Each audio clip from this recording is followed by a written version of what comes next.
자, 이제 309페이지에 보면 7장에 재고자산이 있어요. 여기서 이제 중요한 게 뭐냐면은 개요를 보시면 시험에서 중요한 게 그 저가법이라는 거예요. 왼쪽에 나와 있는 그 기말재고산의 평가에 보면 저가법, 그 다음에 거기에 수량 부족 있죠. 그게 중요한 거고, 그 다음에 재고산의 추정에서는 매출총액법과 소매제고법 두 가지가 다 중요한데, 매출총액법은 안 나온 지 꽤 오래됐어요. 회계사 시험에서는. 중요하지 않다는 뜻 아니에요, 절대로. 중요해요. 예? 그 경험이 그렇다는 것일 뿐이에요. 한때는 이 재고자산 쪽에서는 매출총액법만 낸 적도 있어요. 그래서 90년대 제가 강의할 때는 매출총액법만 강의하고 이 챕터를 끝냈던 적도 있는데 요즘은 여러 군데서 다 나와요. 제 말을 잘 이해하셔야 돼요. 이게 그러니까 매출총액법이 최근 몇 년간 나온 적이 없다. 그 얘기가 안 나온다는 뜻이 아니에요. 그 자식이 그랬다는 거죠. 자, 이제 309페이지에 보시면, 제7장에 보면 재고자산이 있어요. 이 챕터는 이제 대부분 뭐와 관련되냐면 원가액과 관련돼 있어요.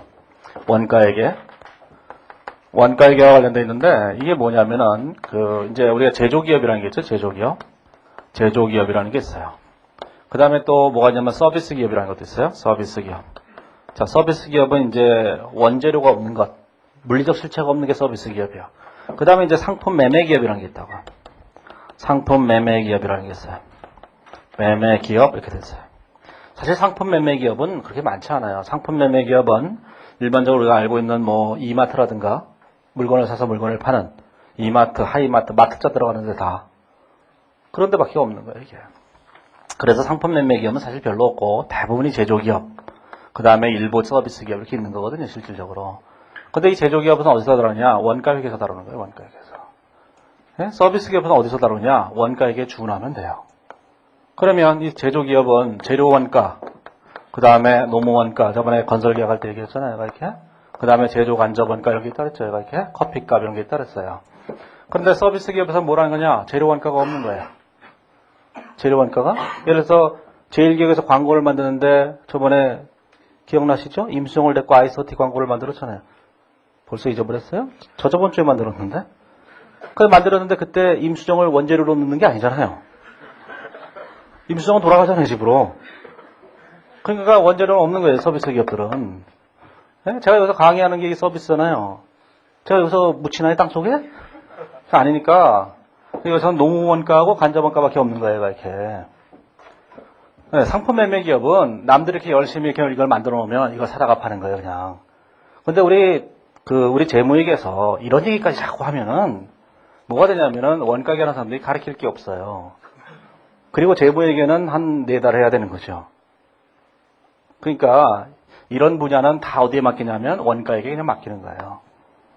그러니까 여기 있는 것도 그냥 가볍게 읽어보시고, 안 읽어보셔도 돼요. 나중에 원가에게 공부하셔서 앉으면 읽어보시면 이런 유치한 얘기를 왜 써놨나 이런 생각이 드실 거예요. 여기서는 그런 얘기하는 게 아니라 우리는 다 상품 매매 기업에 대한 얘기만 하는 거예요, 재무에게서는. 나중에 이제 뒤쪽에 가보면 현금흐름표 이런 것도 나오는데 현금흐름표에서도 제조기업 이런 걸 다루지 않아요. 실무에서는 대부분 다 제조기업이죠. 하지만 우리는 제조기업은 별로 다루지 않고 다 상품 매매 기업만 주로 다룬다고요. 이렇게. 그래서 일관된 논리는 뭐냐면 우리 재무회계 시험 문제에서 일관된 논리는 우리는 상품 매매 기업만 다룬다. 이게 이제 기본적인 전제예요. 이게 제조기업을 냈던 예는 거의 없죠. 설사 제조기업을 낸다 하더라도 걱정할 거 없어요. 원가계를 2달 동안 하게 되면 다 알게 돼요. 이게. 자, 그러니까 그 과정은 나중에 원가계 사시면 되는 거고. 자, 뒤로 넘어가 보시면, 그래서 이제, 거기 보시면 310페이지에 보시면, 그림 7-1에 보면, 재고자산의 흐름이라는 게 나와 있잖아요. 기초재고, 단기 매입은 판매 가능 재고, 그 금액은 이제 매출원가 기말재고로 나눠진다, 그런 얘기인데, 이런 얘기죠. 재고자산에서는, 자, 기초재고에다가 단기 매입을 더하면, 이게 매출원가 플러스 기말재고산으로 이렇게 나눠지는 거예요, 이렇게. 그렇죠? 자, 그러면, 기초재고자산은 뭐예요? 전기말재고자산이잖아요, 그렇죠? 그건 전기에서 2월 대원 금액이죠. 얘는 뭐 신경 쓸 거 없어요. 자, 단기 매입을 하게 되면 요 매입한 재고자산의 원가가 얼마인지를 계산해야 된다고요, 이렇게. 이거를 우리는 뭐라고 하냐면 책에서는 310페이지 보면 2번에 취득원가 이렇게 설명하고 있는 거예요. 이 취득원가, 이 매입하는 것이 상품 매매 기업에서는 매입이고, 그렇죠? 제조기업이나 서비스 기업에서는 제조라는 걸 하는 거예요. 서비스 기업도 제조하는 거예요. 서비스를 제조하는 거라고, 이게. 얘는 재화를 제조하고 얘는 용역을 제조한다고요. 저는 지금 제조하고 있는 거예요. 네? 저는 우량한 제품들을 만들어내는데 여기 있는 사람들은 그걸 잘못 사용상의 부주의 때문에 집에 갈 때 다 입고 가는 거거든요, 이게. 자, 아무튼 간에 그게 이제 이거예요. 그래서 여기다가 뭐라는 거죠? 거기 써 있는 거죠. 취득원가라는 게, 자, 1번 상품매매기업이란 이렇게 돼 있죠? 그 다음에 2번에 제조기업이란 이렇게 돼 있죠? 그 다음에 서비스기업이란 이렇게 되는 거예요. 이렇게. 자, 요 얘기 한마디도 안 읽어봐도 상관없어요. 원가 얘기 다 나오니까. 원가 얘기를 2달 동안 공부하고 나면 이 얘기는 유치해서 얘기를 들어줄 수가 없어요. 안 봐도 다 알아요. 그러니까 여기를, 이런 거를 읽어보면서 이게 왜 이해가 안 될까, 내 머리가 돌일까, 이렇게 생각하지 마시고 그냥 잊으세요. 나중에 원가액 공부하고 난 다음에 보면은 그냥 알게 되는 얘기다. 이렇게 생각하는 거예요, 이게. 자, 그래서 이건 별로 신경 쓰지 않으셔도 되죠. 오늘 보니까 그런 게 있는데, IFRS 원가 관리 얘기 이런 책도 나온다는데? 이제 좀 그만 좀 작작했으면 좋겠어요. 뭐 아무 데나 다 IFRS를 붙여. IFRS. 이제 그만 좀 했으면 좋겠어요. IFRS 중급회계, 고급회계 했으면 됐잖아요. 무슨 원가 관리. 곧 IFRS 상법도 나올 테고, 다 나올 거예요, 이게. 뭐가 안 나오고 있어요? IFRS 대통령 나오고, 다시 뽑아야죠, 대통령도. 국제회 기준을 도입하면서.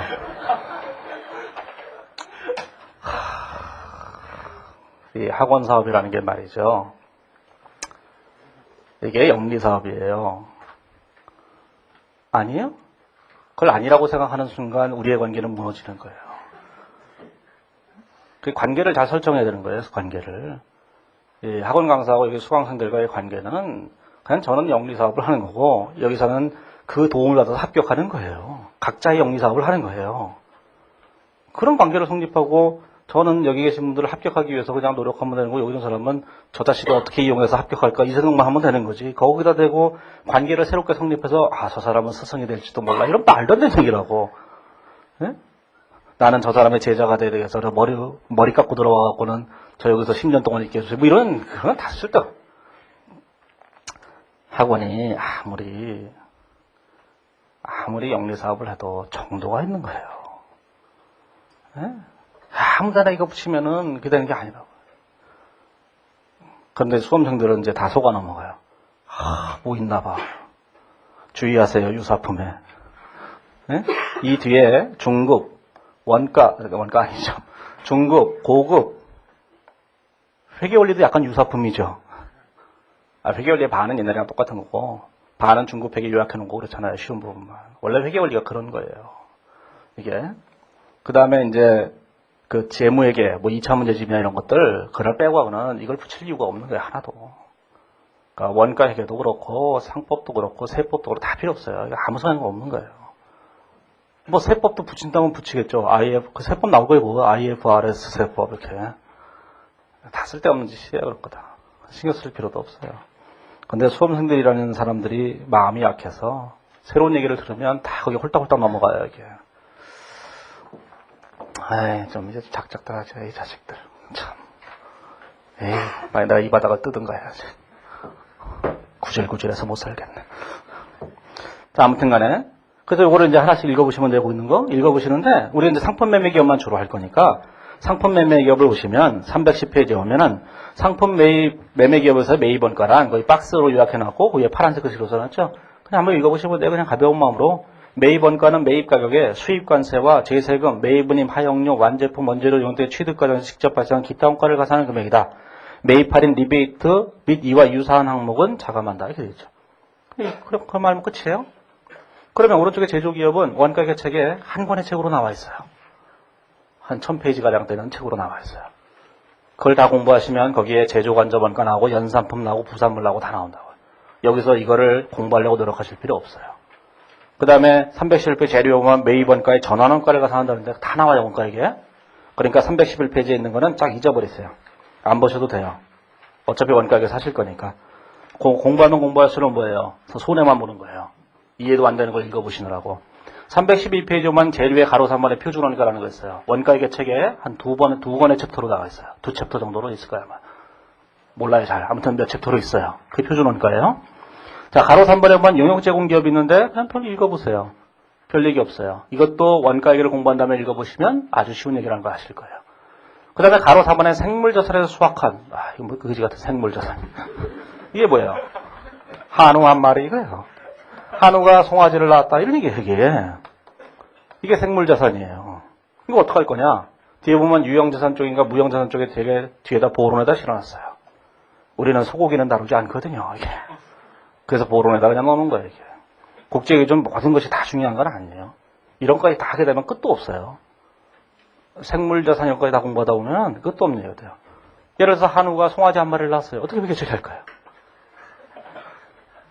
아니, 닭이 달걀을 하나 낳았어요. 어떻게 처리해요? 달걀이라고 쓰면 되잖아요. 달걀, 이렇게. 그렇죠? 송아지 한 마리를 낳았어요. 송아지. 이렇게 된 거죠, 이렇게? 근데 송아지가 사료를 먹고 1년 동안 좀 컸어요. 몸무게가 늘었어요. 어떻게 그렇게 처리할까요? 그렇죠? 송아지 플러스, 이렇게 하는 거죠. 이게 하는 건데, 다 필요 없어요. 이런 것까지 하게 되면 너무 머리가 아프고 그렇다고요. 모든 걸 다 하려 하지 마세요. 왜? 물론 이런 것 중에서 어느 하나를 갑자기 출제연이 나는 한우를 먹고 싶어. 이거 예를 들지 모르지만, 그거 공부할 시간에 우리가 다른 걸 공부했다면 합격에 좀 더 근접해 있을 거예요. 이게? 뭐 초인플레이션 하에, 뭐 이거 우리가 짐바브웨예요? 초인플레이션 하게? 그러니까 다 필요 없어요. 이런 것들이 거기서 나오는 생물자산이라는 거예요. 그런 거 별로 신경 쓰지 마세요. 가로 5번에 보면 비용 처리하는 경우가 이렇게 되는데 그냥 한번 가벼운 마음으로 읽어보시기만 하면 돼요. 중요한 얘기 별로 없어요. 자, 313페이지에 오면 자 이렇게 되어 있죠. 자, 기초재고자산에서 우리가 단기 매입에 대한 얘기를 하지만 이 얘기들이 책에 별로 쓰여져 있지 않은 것은 대부분의 기업들이 제조기업이기 때문에 그런 거예요. 제조기업? 제조기업에서 하는 건 전부 다 원가에서 하는 거기 때문에 여기서 쓸 얘기가 별로 없는 거예요. 기준도 그런 정도 얘기밖에 없어요. 자, 그리고 난 다음에 이렇게 판매 가능한 재고는 두 가지로 나눠지는 거예요. 판매한 것과 판매하지 않은 것으로 이렇게 나눠지는 거예요. 이렇게. 그러면 우리가 판매한 것을 계산하고 나면 나머지는 판매하지 않은 걸 테고 판매하지 않은 걸 계산한다면 나머지는 판매한 걸 거 아니겠어요. 얘를 먼저 계산하느냐 얘를 먼저 계산하느냐는 그건 선택의 문제죠. 그렇죠? 얘를 먼저 계산할 수도 있고 얘를 먼저 계산할 수도 있는 거예요. 우리에게 가장 중요한 건 뭐예요? 하지만 재무상태표 사고가 더 중요한 거잖아요. 그래서 우리가 얘를 먼저 계산한다고 얘기한다면 얘는 뭐가 돼요? 수량 곱하기 단가로 나눠지는 거예요. 이렇게 수량 곱하기 단가로 이렇게 나눠지는 거죠. 자, 그래서 우리가 기말재고자산이 수량 곱하기 단가로 나눠지는 거니까 여기다가 이 기말재고산을 수량에다 단가를 곱해서 계산한다면 남는 금액은 매출 원가가 될 거다라고 얘기하는 거예요. 그러면 우리가 수량에다 단가를 곱한다고 할 때 수량은 어떻게 계산할 것이며 단가는 어떻게 계산할 것인가 이것만 정하면 되죠. 그래서 우리가 기말재고자산이란 뭘로 계산되냐면은 수량에다가 단가를 곱해서 계산하는 거예요. 이렇게. 자, 그러면 거기 보시면은 자 313페이지에 오면은 그림 7-2가 있죠. 제일 밑에 7-2를 보시면 기말재고산을 평가할 때 기말재고산이란 수량과 단가로 나눠져 있는 거예요. 수량에다 단가를 곱하면 돼요. 창고에 몇 개가 있는가? 그 개수에다가 곱하기 한 개당 가격이 얼마인가 이렇게 곱하면 계산이 되는 거잖아요. 자, 그랬을 때 이 수량이라는 것을 계산하는 방법이 어떤 방법이 있느냐? 이게 계속기록법이라는 게 있고 기록법이라는 게 있고 이게 이제 실사법이라는 게 있고 이게 두 가지 방법이 있는 거예요. 이렇게 계속기록법하고 실사법 두 가지 방법이 있어요. 그러면 계속기록법에서는 다 이게 회계원리에 나오는 거예요. 중급회계에서 강의하는 거 아니에요, 이거. 회계원리에서 강의하는 거예요. 그럼 거기 있는 걸로 충분한 거예요. 그러면 계속기록법에서는 뭔 얘기를 하는 거냐? 이런 얘기를 하는 거죠. 계속기록법에서는 물건을 팔 때마다 수량을 계속적으로 파악하자는 거잖아요. 따라서 수량을 기초재고 수량에다 단기 매입 수량을 더해서 물건을 팔 때마다 판매한 수량을 계속 계산해내면 남아있는 게 기말재고 수량일 거다. 이렇게 판단하는 게 계속기록법이에요. 전부 다 수량으로만 계산한 거예요. 그 뒤에 보시면 산식이 나와 있어요. 314페이지 오면 자 실사법의 산식이 있고 315페이지 오면 제일 위에 박스에 있는 게 계속기록법의 산식이에요. 그럼 계속기록법의 산식과 실사법의 산식이 있는데 계속기록법의 산식은 이렇게 되는 거예요. 이렇게. 그러면 기말재고사의 제일 끝에 있잖아요. 그렇죠? 그 다음에 실사법에서는 기초재고 수량에다 단기 매입 수량을 더하고 나면 거기다가 기말재고 수량이 몇 개인지를 계산해서 실사를 해서 계산해 놓고 나면 나머지가 다 팔렸다고 본다. 이렇게 되는 거예요. 이렇게 수량 자체가. 자, 개념적으로는 뭐가 되냐면은 이 등식에서 이 오른편에 있는 금액은 결과치라는 뜻이에요. 오른쪽에 있는 거는. 그러니까 왼쪽 금액을 다 계산하면 결과치가 오른쪽 금액이 된다 이런 뜻이거든요. 그러면 좀 아까 얘기했을 때 뭐라고 얘기했냐면 우리는 기말재고사는 수량 곱하기 단가로 계산한다 이렇게 얘기했어요. 그러면 우리가 뭘 한다는 거예요? 수량을 먼저 계산한 다음에 거기다 단가를 곱하면 기말재고자산이고 그러면 기말재고자산을 계산하고 나면 나머지가 매출원가다 이런 뜻이니까 우리가 뭐가 되는 거냐면 여기서 이렇게 된다는 거죠. 오히려 얘를 계산한 다음에 요를 계산하는 실사법이 더 맞는 거잖아요. 그렇죠? 그러면 실사법과 계속기록법 중에 뭘 사용해야 될 것이냐? 국제 기준이든 우리나라 옛날 기준이든 뭐라고 얘기하지 않아요. 하고 싶은 대로 하는 거예요. 얘를 해도 좋고 얘를 해도 좋고 그냥 알아서 하는 거예요. 제일 중요한 사실은 뭐냐? 최종적으로 나중에 재무상태표에 보고될 재고자산은 무조건 실제 우리가 보유하고 있는 재고 수량에다가 실제 단가를 곱한 금액이 돼야만 되는 거예요. 무조건. 수량을 이렇게 계산하든 이렇게 계산하든 그건 중요한 문제가 아니라는 거죠. 이렇게 계산하게 되면 요 기말재고 수량을 실제로 우리가 실사를 해본 거니까 이 수량에다가 단가를 곱하면 되는 거고, 이 경우에는 계속 기록 보부라는 경우에는 이 수량이 장부상 수량이기 때문에 실제 수량이 아니니까 이 장부상 수량을 실제 수량으로 고쳐야 돼요. 그래서 실제 수량을 다시 계산해서 여기다가 곱하기 단가를 곱해서 재고자산 금액을 계산해야 된다고. 어떠한 경우가 됐든지 간에 우리는 재고자산을 긴말 현재로 실사를 해야 돼요. 직접 다 쉬어봐야 되는 거예요, 이게. 물론 조작하고 싶으면 안 쉬어도 돼요. 그냥 대충 얼마 이러면 되는데. 그래서 그걸 이제 실사를 하죠. 그래서 이제 연초나 이제 12월 31일, 12월 30일, 31일, 1월 1일, 2일, 3일, 4일, 5일, 6일, 7일 이러면 김포공항에 가보면 이 007 가방을 든 인간들이 몇 명 쫙 있어요. 서로 그 암호 던지듯이 접선다고 오래간만이야 이러고 손도 들고 막 이래요. 다 회계사들이에요. 지방 공장에 창고에 실사하러 가는 거예요. 당일 나갔다가 당일 나오려고 막 이러는 거죠. 그래서 여기서 이제 회계사 공부하시는 분들은 이제 연초에 공항에서 만나게 되는 거예요.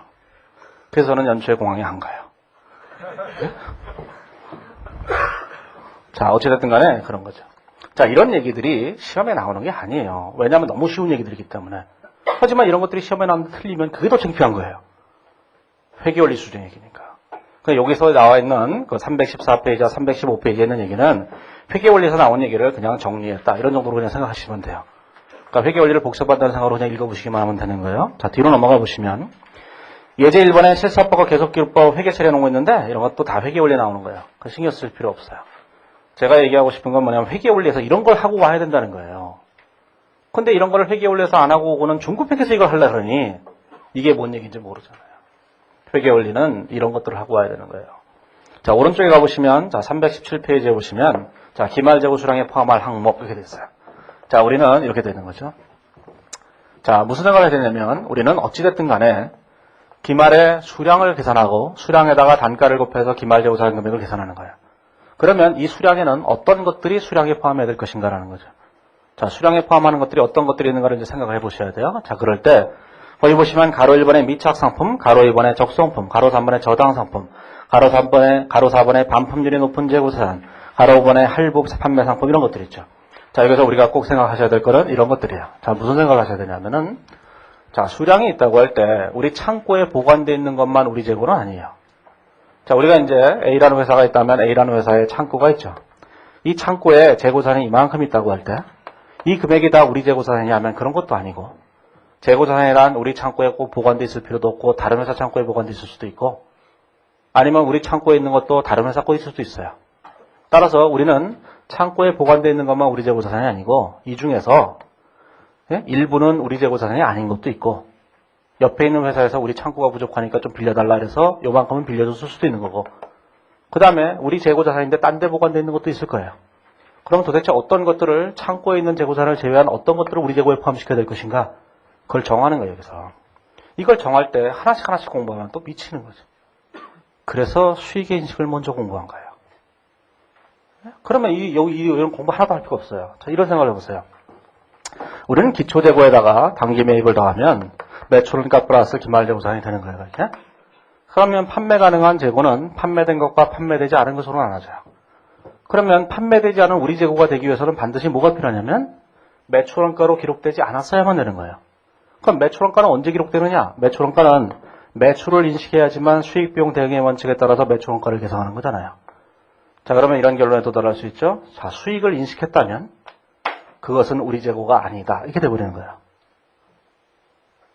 여기다가 하나씩 공부하지 마시고 우리가 4장으로 돌아가서 4장 수익의 인식을 했잖아요. 이 챕터로 돌아가서 이 챕터에서 자, 위탁 판매는 언제 수익을 인식한다. 뭐는 언제 수익을 인식한다. 다 나오잖아요.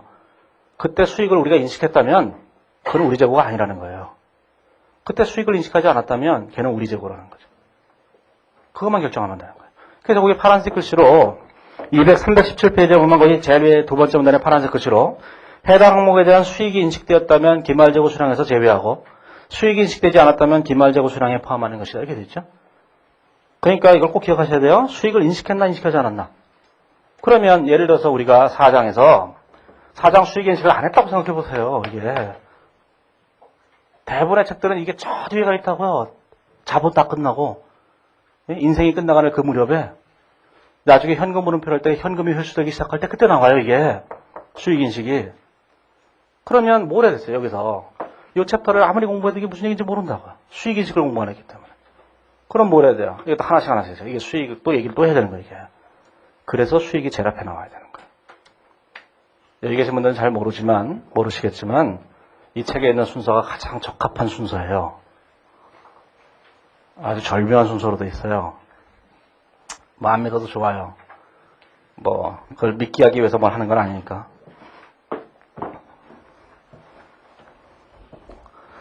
제가 이번에 학원을 다 썼는데 다소 원고를 넘겼어요. 넘기면서 제가 후기에다가 멋있는 말을 썼어요. 다음 달에 가르쳐줄게요. 너무 멋있게 써서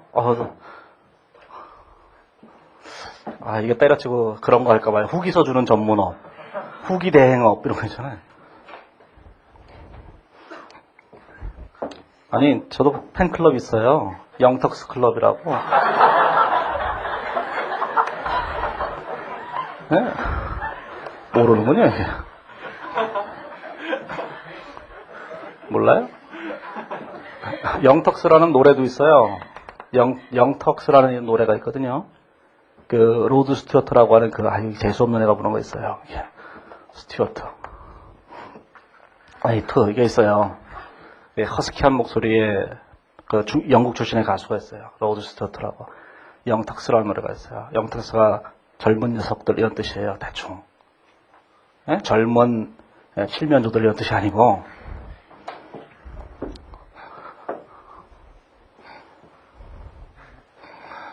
카시오페아 같은 거거든요. 이게.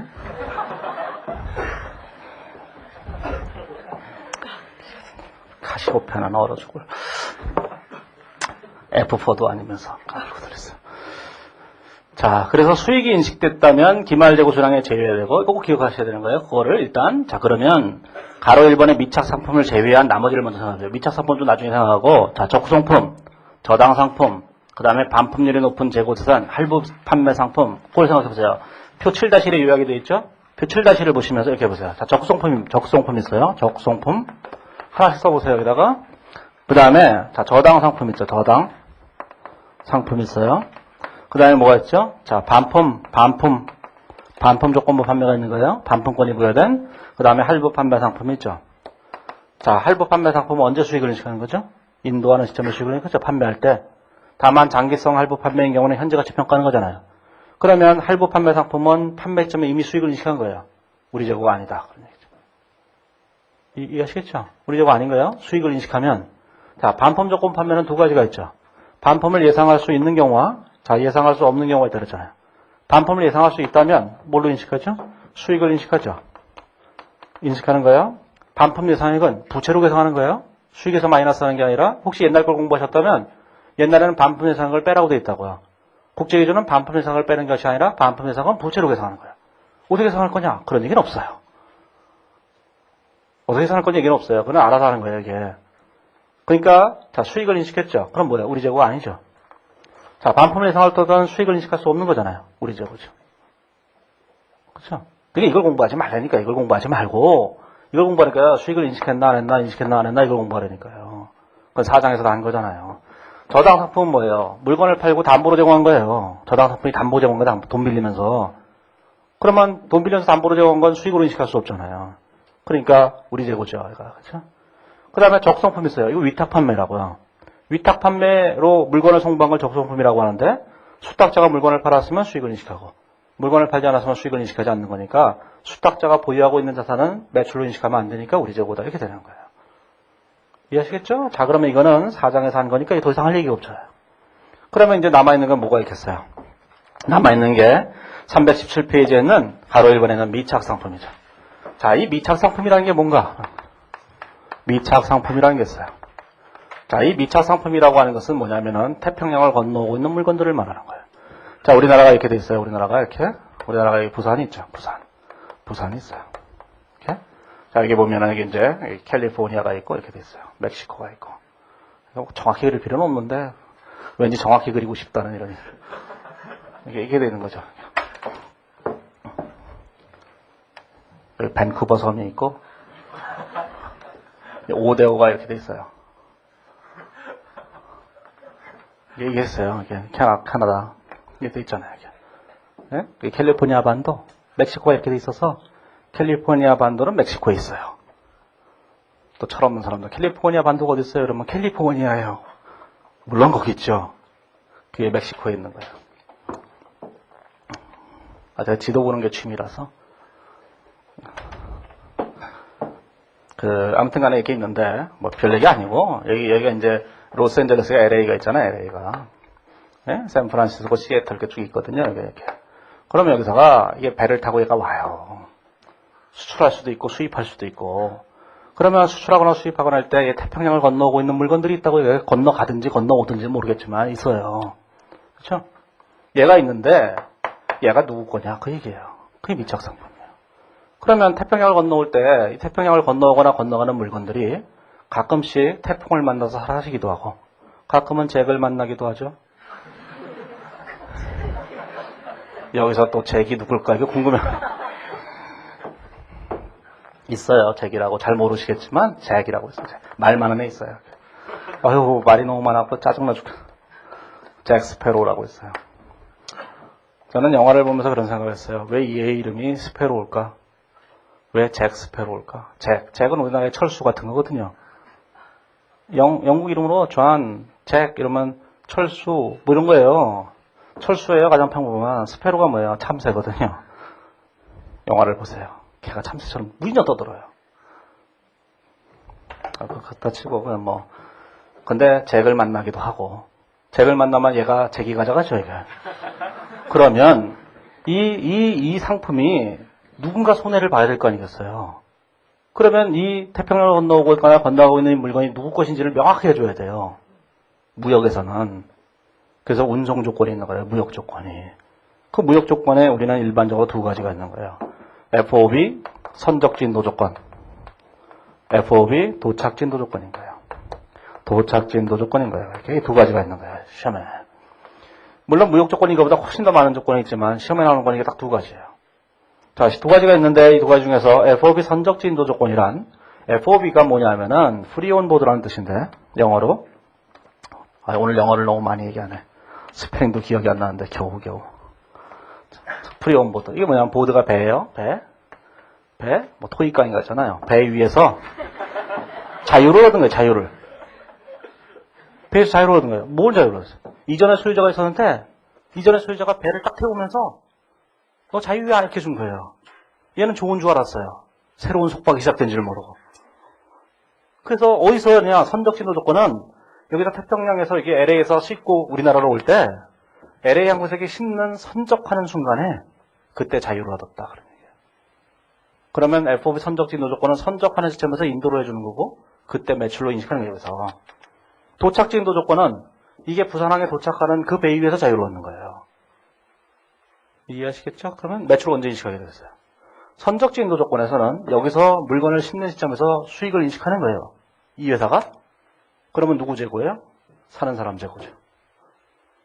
그렇죠? 그 다음에 FOB 도착 진도 조건에서는 뭐가 돼요? 도착 진도 조건에서는 도착하는 배 위에서 자유를 얻는 거예요.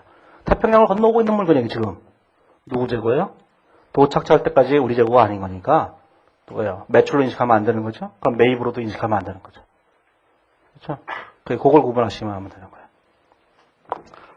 네, 시험에 자주 나와요. FOB 선적 진도 조건, FOB 도착 진도 조건 이렇게 돼 있죠. 그래서 이제 그 뒤에 318페이지 오면 표 7-1에 보시면 그 밀착상품에서 도착 진도 조건과 선적 진도 조건 이렇게 있는데 판매자 입장을 얘기했죠. 수익 인식했는지 여부에 대해서. 그래서 구매자 입장에서 어떻게 할 것인지 기말 재고의 포함 여부를 판매자는 어떻게 할 건지 구매자는 어떻게 할 건지 이렇게 정해져 있거든요. 그래서 옛날에 이제 재작년인가 시험에 나왔는데 이 밀착상품이라는 것은 우리가 일반적으로 이런 의미로 써요.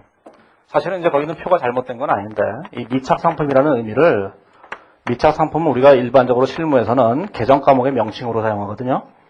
그러니까 외부에서 물건을 사오는데 아직 도착하지 않은 상품이다 이런 의미로 써요.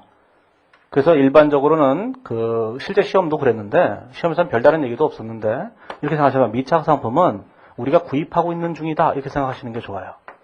구입 중이라고요? 사오는 중에 있다 이렇게 생각하시면 좋아요. 파는 입장이다 이렇게 생각하지 말고 구입하는 입장이라고 생각하세요. 네, 실제 이제 2007년인가 2006년에도 시험에 나왔었는데 자료에 안 주어져요. 저게 사는 조건이 사오고 있는지 팔고 있는지를 주지 않고 문제를 냈는데 저는 부지불식간에 사오는 거라고 생각하고 문제를 풀었는데 수험생이 와서 물어보는 거예요. 파는 조건일 수도 있지 않나요? 근데 저는 그런 생각을 한 번도 해본 적이 없거든요. 그러니까 회계를 하는 사람은 이미 미착 상품을 하면 사오고 있는 것이라고 그냥 담합하고 있는 거예요. 네? 그러니까 문제를 푸실 때는 별다른 말이 없으면 조건이 있으면 조건대로 하시고 조건이 없으면 그 기말재고에 포함 여부돼 있죠. 그걸 구매자 입장 쪽에서 생각하세요. 항상 그게 좋은 거예요. 구매자 입장 쪽에서. 자, 그러면 319페이지에 오면 예제 2번을 보시면 요구사항 1번에 보면 이렇게 돼 있어요. 다음 양식에 따라 A사의 올바른 재고사한 매입 채무 매출액을 계산하라 이렇게 돼 있죠. 자, 시험이 이렇게 나오는 거예요. 시험에 회사가 거기 있는 자료가 주어져 있죠. 자료가 제일 위에 보면은 자, 재고자산이 있고 자, 매입 채무가 있죠. 그다음에 뭐가 있어요? 매출액이 있어요. 자, 얘를 아직 출제한 적은 없지만 얘하고 얘는 출제한 적이 있어요. 뭐냐면 금액을 주고 거기 있는 자료들이 1번, 2번 순서로 되어 있죠. 이렇게. 이런 자료들을 다 수정했을 때 올바른 재고자산이 얼마인가? 네? 올바른 매입 채무 금액이 얼마인가? 올바른 매출액이 얼마인가? 이렇게 물어본다고. 자, 얘는 아직 낸 적은 없어요. 물론 보기를 거기 있는 것처럼 6개, 7개를 내지도 않아요. 객관식에서는 한 3개 정도를 내는데 이 매입 채무를 낼 때는 항상 3개를 내요. 매입 채무를 낼 때는 항상 요걸 냈어요. 하나, 둘, 그 다음에 스페로가 가져간 거 하나. 아니, 스페로가 가져간 게 하나 없으면은 이거 좀 보기 4개밖에 안 만들어지기 때문에 제기 꼭 가져가야 돼요, 하나를. 예? 그래서 이렇게 냈던 적도 있고. 그 다음에 창고에 보관되어 있는 재고가 얼마다 이런 다음에 이런 자료를 주면서 올바른 재고가 얼마인가 이렇게 물어볼 수도 있고 그런 거예요. 이해하시겠죠? 이 문제를 해보셔야 되는 거죠. 자, 그럴 때 어떻게 해야 되냐면은 이걸 하실 때 그냥 막 해야 되는 게 아니라 이런 생각을 하셔야 돼요. 뭐 이렇게 자, 이게 두 가지 생각을 하셔야 돼요. 자, 회사는 어떻게 했나? 회사는 자, 올바르게 하면 어떻게 할 것인가? 이게 두 가지를 이제 구분하셔야 되는 거예요. 자, 그 다음에 이제 여기다가 이제 똑같이 이렇게 하는 거죠. 여기도 자, 이제 매입 채무가 이렇게 있을 때 자, 매입 채무가 있어요. 채무가 있을 때 여기도 이렇게 하는 거죠. 자, 회사는 어떻게 했나? 자, 올바르게 하면 어떻게 할 것인가? 이렇게 되는 거예요. 이렇게 여기 매출도 얘도 똑같이 하는 거죠. 자, 회사는 어떻게 했나? 자, 올바른 건 어떻게 했나? 이렇게 하는 거예요. 이렇게. 이랬을 때 이제 4가지 경우가 존재해요. 자, 일단 첫 번째, 이제 재고자산 입장에서 생각해보면 나머지 다 마찬가지인데 재고자산 입장에서 회사가 포함시켰어요. 그런데 포함시켜야만 하는 거였어요, 원래. 어떤 항목이 있는데 그걸 재고자산에 포함시켜야만 하는데 회사가 포함시켰다고요. 포함시켜야만 하는데 포함시키지 않은 것도 있고 포함시키지 않아야 되는데 포함시킨 것도 있고 포함시키지 않아야 되는데 포함시키지 않은 것도 있어요. 얘도 그렇고 얘도 그렇고 얘도 그렇고 그런 거예요. 그럴 때 두 개가 일치하면 조정할 금액은 없는 거예요. 아예. 두 개가 일치하지 않을 때만 조정하는데 올바른 금액에서는 포함시켰는데 포함시키지 않았으니까 이제 여기서 포함시키면 되는 거예요. 100원을. 자, 이 경우에는 포함시키지 않아야 되는데 포함시켰으니까 이 재고에 포함되어 있다는 뜻이에요. 이제 포함시키지 않아야 되는 거죠. 그래서 50원을 마이너스 하셔야 되는 거예요. 요 두 가지가 있는 거예요. 두 가지가. 객관식 같은 데 나오면 충분히 풀 수 있어요. 왜냐하면 이런 내용들이 한 3개 정도밖에 안 나오기 때문에 간단하게 푸실 수 있어요. 쉬운 문제에 속해요. 이게. 예, 지금은 다 어렵지만 이게. 이런 문제가 실제 시험장에 가서 이런 문제가 나왔는데 틀렸다 그러면은 인생이 틀려지게 돼요. 자, 이제 재고사부터 하나씩 생각해 보세요. 가로 1번부터. 자, 이제 가장 많이 나오는 게 이제 선적지, 도착지 이거니까. 자, 가로 1번을 보면 이렇게 생각해 보죠. 선적지 인도 조건으로 판매할 상품이 선적을 위해서 대기하던 중 7사시의 재고 수량에 포함됐다. 자, 재고에 대한 생각부터 해보세요. 첫 번째. 재고에 포함했대죠? 포함했다고 써있잖아요, 거기. 써있어요. 회사가 어떻게 되는지 다 써있다고요. 자, 그런데 동상품은 결산일 현재 선적되었으며, 자, 선적했다면 뭐가 돼야 되죠? 매출로 기록해야 되죠. 그럼 우리 재고가 아닌 거죠. 그렇잖아요? 그냥 우리 재고가 아니어야 되는데 포함시킨 거예요. 잘못했죠. 얼마가 잘못했죠? 거기 보시면 5만원짜리죠. 취득원가, 재고자산이니까. 그래서 5만원짜리를 포함시키지 않아야 되는데 포함시킨 거니까 포함시키지 말아야 되겠다. 이렇게 얘기하는 거예요. 그냥 자료에 제시되어 있는 재고자산 30만 원에 그 5만 원이 포함되어 있는 거예요. 그런데 그거를 회사가 매출로 계산했대잖아요. 자, 회사가 어떻게 했죠? 매출로 계산했죠? 했죠? 해야만 하는지를 확인해야 되는 거예요? 해야만 하는 거잖아요. 선적했기 때문에. 그러니까 수정할 게 없다. 이렇게 된 거예요. 그렇죠? 지금 이제 처음 하는 거니까 제가 이제 회사 쪽 올바르게 다 하지만 실제 시험을 나중에 보실 때는 그냥 탁탁탁 생각해서 나와야 돼요. 그렇죠? 자, 두 번째로 이렇게 생각을 해보세요. 자, 가로 2번에 보면 결산을 현재 선적지 인도 조건으로 매입하고 있는 상품이 운송 중 소실됐다. 송장의 매입 가격은 2만 원이지만 송장이 도착하지 않은 관계로 회계 처리 못하고 있다. 그랬죠. 일단 물건을 사오고 있는 거죠. 매입을 회계 처리해야만 하는지를 먼저 판단하셔야 돼요. 선적지 인도 조건으로 매입하고 있으니까 뭘 해야 돼요? 매입으로 회계 처리를 해야 돼요. 선적은 이미 끝났으니까 자, 매입으로 회계 처리를 해야 되죠. 그런데 회사가 안 한 거예요. 이제라도 하면 되죠. 이제라도 하면 돼요. 그거가 얼마냐? 2만 원이죠. 2만 원. 이제 하시면 되는 거예요. 이렇게 2만 원. 이렇게. 자, 그런데 이 재고자산은 어떻게 됐어요? 태평양을 건너오고 있는데 우리 재고에 포함해야만 하는 거예요. 포함해야만 하는 거예요? 근데 포함했나? 포함 안 했어요. 그거 어떻게 알아요? 제일 위에 나오잖아요. 창고에 보관된 재고는 우리 창고가 태평양이에요? 그렇잖아요. 그게 문제 나온다고요. 창고에 보관되어 있는 재고 이런 식으로 나온다고요. 그걸 찾으셔야 돼요. 대부분은 창고에 보관되어 있는 재고가 얼마라고 나오니까 일반적으로 그걸 찾으셔야 되는데 창고에 보관되어 있는 재고가 아니니까 포함되지 않았겠죠. 포함되지 않았을 거예요. 이제라도 포함시키면 돼요. 그런데 제끼 가져갔잖아요. 실제 없잖아요. 그러니까 없는 거죠. 아니, 원래는 이렇게 해야 되는데 제끼 가져가 버려갖고 재고가 없다고요. 실제로. 태평양에. 그러니까 포함시키지 않는 거잖아요. 없으니까. 제기 가져가지만 않았다면 포함시켜야 되는데 가져갔으니까 제게 재고죠. 우리 재고가 아닌 거예요. 시험에 꼭 소실돼요. 네? 그래야 얘기가 되기 때문에. 그래서 캐러비안 해적 그 영화가 나온 거예요. 자, 가로 3번에 오면 결산 현재 도착지 인도 조건으로 판매할 상품이 운송 중에 있다. 그건 도착지 인도 조건으로 이렇게 되는데 매출에 대한 생각을 해보세요. 판매하는 거죠? 운송 중에 있어요. 도착지 인도 조건. 도착하지 않은 거예요. 그런데 도착을 아직 안 했는데 도착지 인도 조건이죠. 그럼 뭐가 돼요? 매출을 기록해야만 하는가 생각을 해보세요. 도착지는 도착 안 했죠? 그럼 매출을 회계 처리하면 안 되죠. 회사는 뭘 했나 생각을 해보세요. 회사는 거기 가로 3번에 보시면 매출은 12월 30일 날 계산했대잖아요. 계산했대죠? 계산하면 안 되는데 빼면 되는 거죠. 그렇죠? 그 다음에 거기 보시면 상품의 취득원가 이 재고에 우리에 포함시켰나 생각해 보는데 포함시키지 않았어요. 포함시키지 않았죠. 재고자산을 창고에 있는 것만 포함시켰으니까. 도착지 인도 조건이니까 뭐죠? 우리 재고죠. 우리 재고야. 포함시켜야만 되는 거예요. 그래서 여기다가 플러스 하시면 되는 거죠. 자, 플러스 하시면 거기 가로 3번에 보시면 자, 3만 원이라는 금액이 플러스 하는 거죠. 이게 이제 3번이에요. 이렇게 마이너스 5만, 2만, 3만, 4만. 겨우 맞췄네. 맞았죠? 아니, 답이 맞았다고요. 답 안 보고 했잖아요.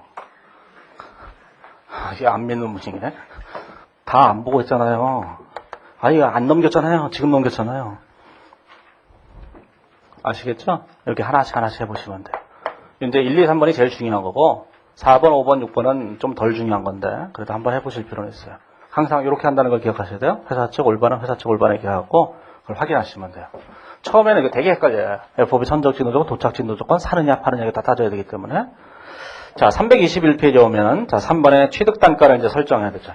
자, 이제 취득 단가를 어떻게 할 것인가? 이제 수량을 어떤 거를 이제 수량을 계산할 것인가를 이제 결정을 했어요. 그러면 자, 이제 기말 재고 자산이 자, 수량 곱하기 단가 이렇게 계산된 거죠. 수량 곱하기 단가 이렇게 계산된 거예요.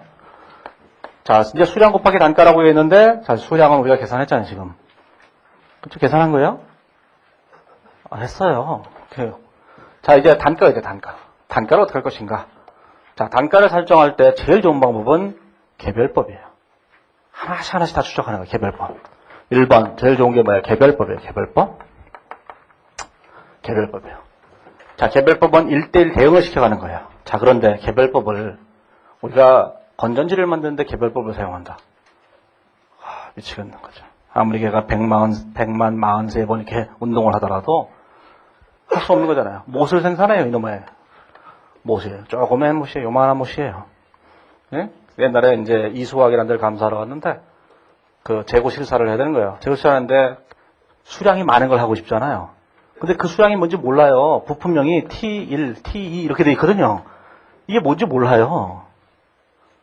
아니, 제품이 이게 TB 350 뭐 이런 식으로 되는데 이게 뭔지 모르잖아요. 그래서 여기 수량을 보면 5만 개 이렇게 돼 있어요. 여기는 1개 이렇게 돼 있고, 이거 실사하고 싶겠어요? 1개짜리를? 5만 개짜리는 그래도 세야지 세보는 것 같잖아요. 이거 보죠? 딱 같으면 봉지 하나를 내미는 거 이거예요. 봉지 안에 조그만 그 부품이 5만 개 있다는 거예요. 아, 이 안에 5만 개. 갑자기 절망이 막. 이수학 가니까, 이수학 같은 데 가보면 또 윤활유를 검사를 해야 돼요. 그러면 이게 다 올라가라 그래요, 올라가라. 큰 조류 탱크 있잖아요, 이게 올라가래요. 어떤 거는 이렇게 돼 있어요, 이렇게 계단으로. 그건 좋아요. 이렇게 되는 게 있어요. 그 타워 크레인처럼 1월이잖아요. 1월 초. 얼음 얼어 있죠? 이거 떨어지면 죽는 거예요. 그럼 갔다가 있겠죠. 그러고 내려오고. 안 가요. 딱 간 다음에 여기 거 봅시다. 그러면 여기에 있대요. 아, 여기 있군요. 그냥 있겠죠. 설마 없으려고요? 있습니다. 있겠죠. 우리가 믿지 않으면 어떻게 감사를 하겠어요. 믿습니다. 자, 밥 먹으러 갑시다. 밥 먹으러. 그래서 이 개별법이라는 것 자체가 일대를 대응시키면 좋겠는데 너무 가격이 싸고 수량이 너무 많은 걸 할 수가 없는 거예요. 그래서 개별법은 현실적이지 못해요. 그래서 개별법을 할 수 있는 데가 어떤 데들이냐? 건설계약이에요. 네? 예를 들어 현대중공업이 배를 만들어요. 배 올해 몇 척 만들어요? 10척 만들잖아요. 1대1로 대응을 다 시킬 수가 있는 거예요? 잠수함 500척만, 그건 너무 많다. 잠수함을 10대를 수주를 받았어요. 국방부로부터. 10대 1대1 대응시킬 수 있거든요. 그래서 이제 건설계약 같은 경우에 이제 개별법을 사용하는 거고, 일반적인 기업들은 다 개별법을 사용할 수가 없다고. 그래서 사용하는 방법이 뭐냐? 이게 이제 기준에서 얘기하는 게 가중평균법, 평균법, 그 다음에 선입선출법, 이게 얘기를 하는 거예요. 선출법, 이렇게 얘기하는 거죠. 이 가중평균법에는 뭐가 있느냐? 이게 이동평균법과 이제 총평균법이 있는 거예요. 총평균법. 그러니까 회계원리에서 다 하셔야 되는 거예요, 이거를. 여기서는 강의하지 않아요. 이거 강의할 시간도 없고, 강의할 필요도 없고. 자, 국제회계조에서는 후입선출법을 인정하지 않아요. 그러니까 후입선출법을, 자, 이 후입선출법이라는 게 있는데, 이 후입선출법이라는 게 있어요. 이 선출법을, 자, 국제규정에서는 인정하지 않는다. 자, 국제규정은 후입선출법을 인정하지 않아요. 인정하지 않는 것과 책이 없는 건 또 다른 얘기죠. 이 책은 후입선출법을 뜻 쓰고 있어요. 하지만 그걸 기준에서 인정하지 않는다는 거예요. 기준에서 인정하는 것만 시험에 내는 건 아니에요. 왜냐하면 그렇게 얘기하면 매출총익법은 기준에 없는 방법이기 때문에 낼 수 없는 거거든요. 기준에 없는 것도 이론적으로 낸다고요. 그러니까 후입선출법이라는 방법이 있어요. 하지만 걔를 인정하지 않을 뿐이에요. 그래서 그동안에는 우리나라에서는 후입선출법을 인정해 왔기 때문에 이 후입선출법의 장단점도 시험에 출제했었다고 객관식에서. 앞으로는 어떻게 될지는 잘 모르겠는데 후입선출법의 장단점 정도는 알아두시는 게 필요하죠. 그래서 국제회계기준 그 뒤에 그 결론도 출근거에 보면은 거기에 자세하게 써 있어요. 왜 우리가 후입선출법을 인정하지 않게 됐는지 자세하게 써 있는데 읽고 싶지는 않았어요. 알았다 이 자식들아, 안 한다. 끝나는 거죠. 그렇죠? 그럼 후입선출법을 인정하지 않는다는 거예요. 그런데 그러면 결국은 뭐죠? 자, 개별법이죠. 첫 번째 개별법. 자, 그 다음에 선입선출법, 총평균법, 이동평균법 이렇게 인정한다는 거예요. 이렇게. 자, 그런데 자, 개별법은 조선소 같은 데가 하는 거고, 그 다음에 선입선출, 총평균, 이동평균 일반적인 제조회사가 하는 거예요. 자, 그런데 선입선출법 한다, 이동평균법 한다, 총평균법 한다. 그리고 직원 하나 뽑아갖고 너는 재고 담당을 해라. 이러면 자꾸 그만두는 회사들이 있어요. 이런 회사들을 우리는 이마트라고 하는 거예요. 이마트에는 수도 없이 하는 물건들이 있어요. 그 수많은 물건들을 가지고 하나씩 다 선입선출, 후입선출하라. 이러면서 직원이 새롭게 들어왔는데 너 재고 담당이야? 그게 뭐예요?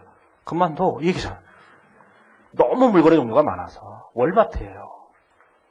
너무 물건이. 그런 경우에는 이런 방법을 적용하는 게 현실적으로 어려운 거예요. 그래서 그런 회사가 적용하는 방법을 우리는 소매제고법이라고 하는 거예요. 그래서 소매제고법도 인정해요. 이게 소매제고법도 인정되는 방법이에요. 자, 소매제고법 이렇게 된 건데, 다른 말로 매출가격환원법이라고 하는 거죠. 가격환원법이라고 얘기하는 거예요. 이렇게 되는 거죠. 이렇게. 자, 이런 쪽을 시험에 낼 때, 그냥 그래서 뭐 선입선출법에 따른 매출원가가 얼마나 이렇게 되는 유치한 문제는 이 바닥에 없어요. 그런 건 없어요. 그런 건 시험에 나오지도 않고. 예, 이런 걸 낼 때는 다 이렇게 내요. 자료를 이렇게 주면서 이것처럼 줘요. 그죠? 그 장단점 이런 건 다 그냥 읽어보세요. 별 얘기도 없으니까. 자, 324페이지에는 예제 3번 같은 자료를 주면서 문제를 이렇게 내요. 예, 문제를 내는 방식을 얘기해 주는 거예요. 1번. 이렇게요. 1번. 보기를 주면 다음 설명 중 틀린 것은 해서 보기 1번. 얘를 선입선출법에 따라서 한다면 매출원가가 얼마다. 2번. 얘를 후입선출법에 따라서 한다면 기말재고자산이 얼마다. 3번. 얘를 이동평균법으로 한다면 뭐가 얼마다. 자, 4번. 얘를 총평균법으로 한다면 선입선출법으로 할 때보다 매출 총이익이 100원이 더 크다. 얘를 안 풀어요. 문제가 어려워서가 아니라 문제가 너무 쉬운데 시간이 너무 오래 걸려서 못 풀어요. 회계원리 수준의 문제인데 이런 문제들을 내요. 문제는데 문제가 너무 쉬워서 못 풀어요. 쉽기 때문에 모든 원가 흐름의 과정을 다 내는 거예요. 그러니까 시간이 너무 오래 걸려요. 제가 처음 시간부터 얘기했죠. 시간이 오래 걸리면 못 푸는 거예요. 근데 사람들은 시간이 오래 걸려서 풀 수 있어도 풀 수 있는 거라고 생각해요. 어떤 문제든 회계사 기준으로 1분 40초에 못 푸는 건 못 푸는 거예요. 그런데 어차피 다 풀 거 아니니까 적어도 3분 이내에 못 푼다 그러면 절대로 못 푸는 거예요. 세무사 시험에서는 반 푼다고 할 때 2분 이내에 풀어야 돼요. 1분에 한 문제씩이니까. 어떤 객관식 문제든 세무사 시험에서 2분 내에 못 푼다 그럼 못 푸는 거예요. 2분 내에 푼다는 게 무슨 뜻이에요? 2분 내에 풀어야 푼 걸 다 맞춰야지 60원 맞는다는 뜻이에요. 계산이 잘 안 되는군요.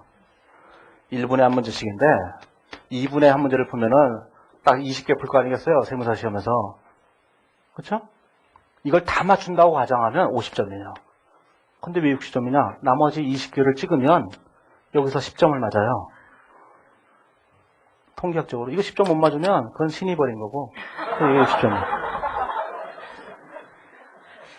생각을 해보세요. 그러니까 푼 거를 100% 맞췄다고 할 때 실제 한 문제당 제한 시간에 2배가 걸리는 문제를 푼다고 할 때 푸는 문제를 다 맞췄다고 가정했을 때가 60점인 거예요.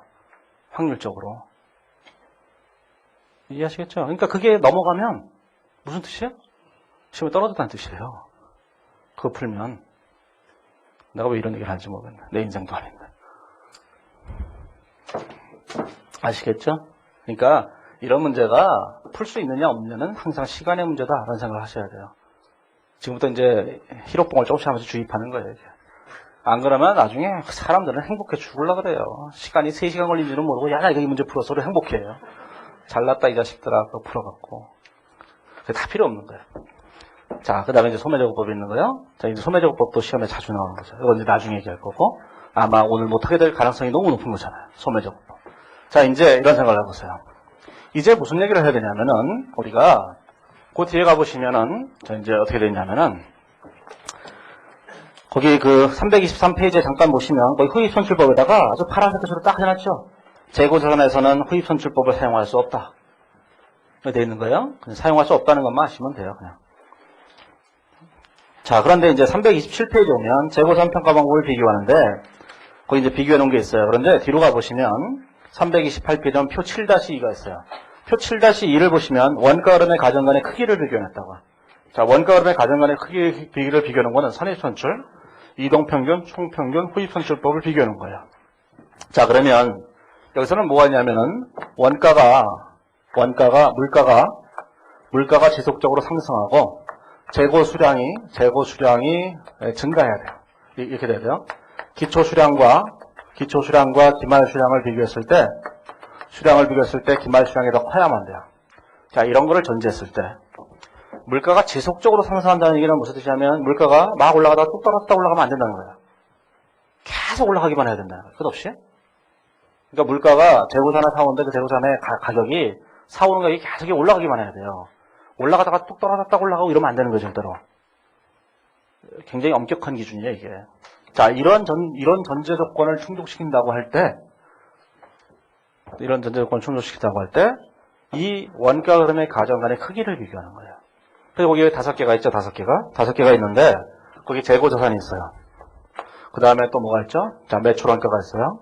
그 다음에 뭐가 있죠? 당기순이익이 있죠. 그 다음에 법인세가 있죠. 그 다음에 현금 흐름이 있고, 이 5개가 있는 거예요.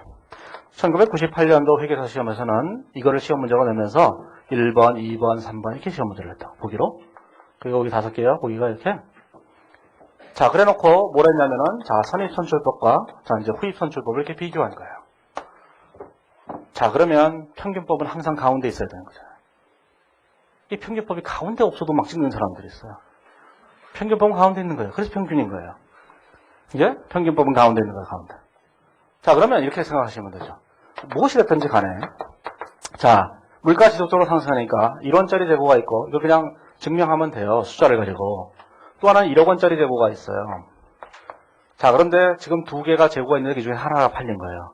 선입선출법에서는 얘가 팔리죠. 그러니까 선입선출법에서는 재고산이 1억 원짜리예요. 후입선출법에서는 얘가 팔려요. 그러니까 1원짜리죠. 그 재고산의 크기가 이렇게 되는 거예요. 이렇게. 자, 재고산의 크기를 이 표를 외우지 말고 1원짜리 재고와 1억 원짜리 재고가 있다고 생각하고 하나를 딱 증명하는 거예요. 실제 수치를 가지고. 그럼 나머지는 이제 자동적으로 되죠. 기말재고산과 매출원가의 합은 항상 같은 거예요.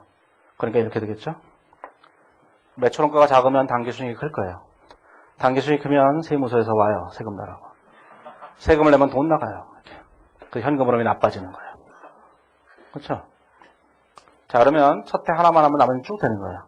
그러니까 문제는 뭐냐면은 선입선출, 후입선출이 있을 때 가운데 평균법이 들어간다는 사실을 알아요. 이게 1998년도 회계사 1차 시험 문제예요. 물론 이제 그중에는 평균법이 가상이로가 있는 것도 있고 막 이렇거든요. 그런데 이제 그거를 1년쯤 후에, 2년쯤 후에 간평사 시험에서 패러디를 했는데, 패러디를 하면은 패러디가 그보다 좀 못해야 되는 건데, 패러디가 더 어려워요. 네, 뭘 했냐면 평균법을 2개로 쪼갰어요. 이동평균과 총평균으로. 그래서 이동평균이 여기 있고, 자, 총평균이 여기 있어요. 그래서 이렇게 되는 거예요. 자, 그러면 이제 선입선출과 후입선출의 크기는 알았는데, 이동평균과 총평균에서 총평균이 후입선출에 더 가깝다는 거예요. 이걸 증명해야 되는데, 제가 이걸 옛날에 증명했어요. KTX를 이용해서 증명했어요. 이해하지 못하실 것 같은데, 자, 서울이 있어요, 서울. 제가 오래간만에 증명해보는 거예요. KTX가 없었다면 증명 못했을 텐데, 서울과 부산이 있어요. 자, 서울에서 부산이 있는데, 서울이 먼저 팔린 게 선입선출이에요? 부산이 먼저 팔린 게 후입선출이에요? 부산 사람들은 그걸 억울하다고 하겠지만 할 수 없어요. 서울이니까 여기. 여기가 본거지고 여기는 촌이잖아요. 그러면 생각을 해보세요. 이동평균법이라고 하는 것은 서울에서 부산까지 KTX를 타고 갈 때 역마다 들려서 사람을 태우고 가는 거예요. 역마다. 대전역, 대구역, 대전, 대구. 이게 들려서 사람을 다 태우고 가요. 총평균법은 안 태우고 그냥 가는 거예요. 누가 부산에 빨리 갈까요? 안 태우고 가는 게 더 빨리 가죠. 아니, 이동평균이 뭐예요? 여기서 평균 한번 내고 또 샀을 때 평균 또 한번 내고 이러잖아요. 총평균은 그냥 막 가잖아요. 그냥 이거 다 그러고 막 가잖아요. 계산 안 해보고. 근데 이동평균 계산해보고 간다고요. 이게 탈 때마다. 누가 빨리 가겠어요? 이동평균에서는 탈 때마다 표 줘보세요. 야, 이거 새망으로잖아, 내려. 이거 다 확인하고 간다는 거예요. 총평균 보면 일단 타고 부산역에 가서 해결하는 거예요. 아저씨 새망으로 오잖아요. 그 아저씨가 이거 새망으로 아니에요? 그 얘기예요, 이게. 그 총평균이 후입선출배에 가까운 거예요. 자, 이걸 이해하셨다면 IQ가 높은 거예요. 한 99는 되는 거예요. 제가 98로 생각해냈으니까. 그런데 이러한 증명 방식이 아주 잘 모르시겠지만 진짜 정교하고 아주 정확하게 파악한 거거든요. 근데 사람들이 이해를 못하는 거예요. 아래 백날 중요한 얘기를 하면 이해를 못하면 어떻게 했어요? 그래서 이 증명 방법을 2년 전에 폐기했다고요.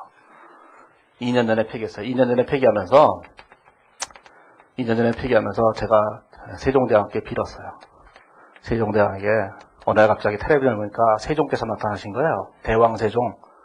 그 드라마 찍느라고 바쁘신데 제가 물어봤어요. 전하, 이거 무엇이옵니까? 그러니까 대왕께서 한마디 하시는 거예요. 가나다순이라고. 그래서 훈민정음을 반포하시는 거예요, 이게. 그래서 가나다순이에요. 이제부터는 이제 뭘 해야 돼요? 이걸 알기 위해서는 그 가나다순을 외워야 되는 거예요. 아시겠죠? 시옷, 이응, 치읓 이렇게 된 거예요. 그러면 자 KTX보다는 훨씬 못하는 아주 저급한 방법임에도 불구하고 우리의 기억에는 확실하게 남아요. 이제 더 이상 얘는 외울 필요가 없는 거예요. 그죠? 세종대왕은 이런 일을 하시는 분이에요. 세종대왕은 회귀하게 두 가지 업적을 남기셨는데 그 중에 하나가 요거고 또 하나는 나중에 잘 뒤쪽에 가보면 이제 고급회계 쪽에 파산상품 쪽에 혁혁한 업적을 남기셨어요. 네, 그쪽 업적은 이제 이강의 대상이 아니니까. 네, 그리고 돌아가셨죠. 예. 그런데 이걸 아셔야 돼요. 이걸 또 오버하는 사람들이 있어요. 또 언제부터 또 우리가 외국이 영국인이었다고 미국인이었다고 이걸 또 영어로 읽는 사람도 있어요. 파이포 이러면서 파이포, 이동평균, 총평균, 나이포 이러면서 아니 이게 무슨 가나다순이라는 거야 도대체. 여기 계신 분들 중에 충격받은 사람들 이거죠. 가나다순을 모르는 거예요. 늘 헷갈리는 게 이거죠. 시옷이 먼저인지 이응이 먼저인지 이게 헷갈리죠. 아시겠죠? 자, 이건 가나다순이에요. 그러면 이걸 가지고 또 더 알려는 사람이 있어요. 도대체 뭘 바라는 거예요? 가나다순이면 대체 시험에 합격할 것인가? 아니면 시험에 떨어져서 이 구천을 도는 그 원기가 될 것인가 잘 생각해 보세요. 예. 그냥 가나다순이에요. 이건 가나다순으로 끝내면 돼요. 예? 이거 가지고 왜 그런가 논의할 필요도 없어요. KTX 탈 필요도 없어요. 그냥 가나다순으로 하세요. 자, 그리고 이제 이 챕터는 끝나는 거예요. 자, 이제 시험에서 그 다음에 또 중요한 얘기가 이제 수량 부족부터가 이제 아주 중요한 얘기가 돼요. 수량 부족, 그 다음에 저가법 이렇게 되는 건데, 자, 이제 수량 부족과 저가법이라는 거는 이런 얘기를 하는 거야. 자, 무슨 얘기를 하는 거냐면은 우리는 회계 원리에서 매출원가를 계산했다고요. 자, 매출원가 어떻게 계산했냐면 이렇게 계산하셨죠? 어떻게 계산했냐면은 이렇게 계산했어요. 우리가 이제 기초재고에다가 자, 단기 매입을 더하고 여기다가 기말재고선을 빼면 자, 매출원가가 된다 이렇게 얘기했거든요. 그렇죠? 자, 그러면서 우리가 이제 회계원리 때 기말수정분계를 하면서 매출원가로 보내는 분계를 하잖아요. 그럴 때 우리는 뭘 하냐면은 매출원가를 일단 보내죠. 자, 기초재고자산을 여기다 보내는 거잖아요. 그렇죠? 기초재고자산을 이렇게 대체하죠. 그 다음에 단기 매입이라고 하는 것도 자, 이제 매출원가로 이렇게 대체를 해요. 이렇게. 그 다음에 매출원가에서 기말재고자산을 이렇게 대체를 해오죠. 이렇게. 기말재고자산을 이렇게 대체를 해요. 자, 그러면 별다른 일이 없다면 요 금액을 합친 금액이 매출원가가 될까요? 기초재고 플러스 단기 매입 마이너스 기말재고 이렇게 될 거라고. 자, 이때 우리는 이 기말재고라고 하는 걸 요거 자체를 우리가 뭘 해야 되냐면은 실제로 계산을 해야 되는 거잖아요. 이건 전기부터 2월 되건 기초재고산을 대체하면 되고 이건 단기 물건을 사올 때마다 다 그냥 대체만 하면 되는 거잖아요. 그러면 이제 기말재고 자산만 정확하게 계산을 해야 되는 거니까 요거를 수량 곱하기 단가로 이렇게 계산하는 거라고요. 그렇죠? 이렇게 단가로. 자, 그러면 이걸 어떻게 계산하는 거냐면 이거를 수량을 장부상 수량으로 계산하는 거예요. 일단 계속기록법에 따라서 장부상 수량으로 계산을 해요. 여기다가 뭘 곱하냐면은 여기다 뭐 그러면 장부상 단가를 곱하는 거예요. 그러면 이 장부수량은 뭘로 계산한 것이냐면 이 장부수량은 계속기록법으로 계산한 거예요. 계속기록법으로 계산한 거예요. 이렇게. 자, 계속기록법의 장점이 뭐냐면 통제를 할 수 있다는 거예요. 실사법은 통제가 불가능해요. 통제가 불가능하다는 얘기는 베스킨 라빈스 31이 있어요. 이렇게. 그렇죠? 들어가 보면 31개는 없어요. 제가 가보면 또 세보거든요. 몇 개일까? 하나, 둘, 셋, 넷. 와서 보면 아무튼 간에 31이 있는데 베스킨 라빈스 31에 여기 이제 있잖아요. 예? 아이스크림 통이 있잖아요. 그러면 우리가 계속기록법에 따라서 이 아이스크림을 관리하지 않으면 뭐가 되면 종업원이 더운 여름날 다 먹어버려도 우리는 창고에 보면은 여기 있는 아이스크림의 양이 얼마인지를 확인해보고 나머지 다 팔려 내려버리거든요. 그러면 종업원의 입장에서 볼 때는 그냥 먹으면 돼요. 어차피 없는 건 다 팔린 거니까. 그러면 이제 뭘 해야 되냐면 사장의 입장에서 볼 때는 종업원이 먹는 걸 막아야 되거든요. 그래서 뭐냐면은 이거를 팔릴 때마다 다 기록을 한 다음에 실제 남아있는 수량이 얼마인지를 계산해보고 실제 저녁 때 와서 실제 남아있는 수량을 비교해서 수량이 많이 줄어들어 있으면 종업원들이 다 먹어버린 거예요. 그러면 종업원들을 불러다가 이제 고문을 가할 수 있게 되죠. 물어내 이 자식들아 이거 얘기할 수 있게 되잖아요. 그래서 뭐가 되냐면 외부 통제 목적을 내부 통제 목적을 위해서는 반드시 계속 기록법이 필요한 거예요. 이건 아이스크림 예를 들었지만 사실은 다른 거 생각해 보세요. 통조림에서 생각해 보세요. 통조림은 다 집에 가져가는 거예요. 아니겠어요? 아니 시골의 촌에서 서울에서 있다가 추석이나 설 때 이게 촌에 저기 두매산골로 이렇게 딱 가면은 너 어디 가서 서울에 가서 뭐 하니? 그러면 저 회사 다녀요. 무슨 회사니? 그러면 아니 통조림 회사 다녀요. 무슨 통조림? 참치 통조림 회사요. 야 그러면 나도 한번 먹어보자. 근데 거기다 대고 아예 없어요. 이렇게 얘기할 수 못하잖아요. 그러니까 이제 트럭을 하나 대절해서 회사 창고에 있는 창고를 열고 다 실어요. 그런데 돌아가서 이제 군수한테도 하나 주고 뭐 다 주잖아요. 이렇게 쭉 돌리잖아요. 야 성공했구만 이러고 끝나는 거죠. 그러면 이제 참치 회사 참치 통조림 만드는 회사 사장은 창고에 하나도 없으니까 이게 다 팔렸네 이러고 끝나는 거죠. 돈은 없고. 그러니까 뭘 해야 돼요? 계속 기록법에다가 계속 실사하고 있어야 돼요. 그리고 실제로 장부상 기록하고 난 다음에 실제 수량이랑 비교해서 없으면 그것만큼을 누군가가 가져갔다고 봐야 되는 거라고요. 그렇죠? 그래서 내부 통제 목적으로는 전부 다 실사법을 계속 기록법을 하고 나중에 결산일에 실사를 직접 하는 거예요. 그러면 이 계속 기록법에 따라서 장부 수량을 계산하고 그 다음에 그 장부 단가를 계산하는데 이게 이제 선입선출법이나 이런 방법으로 계산하는 거예요. 이렇게 원가 흐름의 과정을 통해서 이렇게 계산한 금액이 알파라면 그 알파라는 금액이 여기다 쓰여지는 금액이 되는 거예요. 이렇게 알파라는 금액이. 자 그러면 여기다가 이제 그 다음 얘기를 해보면 이 장부 수량이 실제 수량하고 틀리거든요. 그럼 실제 창고를 조사해 보겠죠? 창고를 조사해 보면 자 여기다 실제 수량이 있을 거예요. 자 실제 수량이 있어요. 실제 수량이. 여기다가 이제 뭘 곱하냐면은 이제 이 장부 단가가 있는데 이 가격이 막 떨어지기도 하고 올라가기도 해요. 그런데 가격이 올라가는 건 상관이 없는데 가격이 떨어지면 가치가 떨어졌다고 봐서 떨어진 가격으로 평가를 해야 돼요. 그런 걸 우리가 저가법이라고 하고 우리가 이제 앞에서 얘기했던 매출 채권에서의 대손 충당금 회계랑 똑같은 거예요. 그러니까 매출 채권이 이 재고자산이 있는데 재고자산을 사왔을 때 장부상 단가는 100원인데 얘를 지금 팔면은 90원밖에 못 받는다 이렇게 얘기한다면 이 재고자산을 100원에서 90원으로 평가를 해줘야 된다고요. 그래서 뭘 하냐면 이 실제 수량에다가 나중에 팔면 받을 수 있는 가치 그걸 우리가 순실현 가능 가치라고 해요. 그래서 이것에서 순실현 가능 가치를 계산한 거예요. 순실현 가능 가치를 이 순실현 가능 가치를 계산해서 요 금액을 이렇게 계산하게 되죠. 자 그러면 최종적으로 보고할 금액은 요 금액이 외부공표 재무상태표에 보고가 돼야 돼요. 자 이 금액이 뭐예요? 이 금액이 재무상태표에 보고될 금액이에요. 이렇게 재무상태표에는 실제 수량에다가 순실현 가능 가치를 곱한 금액을 보고를 해야 돼요. 그래야 되는데 뭐가 되는 거냐면은 이 장부 수량하고 실제 수량을 비교했을 때 실제 수량이 무조건 작아야만 돼요. 뭐 살다 보면 실제 수량이 더 많은 경우도 있어요. 그런 경우는 우리가 잘 취급하지 않는 거니까 그런 건 신경 쓰지 말고 줄어들어야만 돼요. 무조건. 그 다음에 장부 단가에다 순실현 가능 가치가 있으면 순실현 가능 가치도 장부 단가보다 작아야만 돼요. 이렇게 장부 수량보다 실제 수량이 줄어드는 걸 뭐라고 하냐면 수량 부족이라고 하는 거예요. 수량이 부족하잖아요. 수량 부족 이렇게 얘기하는 거죠. 그 다음에 순실현 가능 가치가 장부 단가보다 떨어지는 것을 우리가 뭐냐면 저가법이라고 하는 거예요. 다른 말로 시가 하락이라는 표현도 쓰는데 여기서는 그냥 저가법이라는 표현을 썼어요. 저가법이라는 표현을. 왜 저가법이라는 표현을 썼냐면 요거하고 요거 두 개를 비교해서 둘 중 작은 걸로 하기 때문에 저가법이라는 표현을 쓴 거예요. 자 그럴 때 우리는 자 이제 여기 생각을 해보세요. 지금 어디까지 회계 처리한 거냐면은 여기까지 회계 처리한 거잖아요. 여기까지. 그러면 여기까지 회계 처리했기 때문에 기말재고자산은 지금 알파라고 되어 있어요. 알파라고 되어 있는 기말재고자산을 우리가 여기 있는 이 베타라는 금액으로 수정을 해야 된다고요.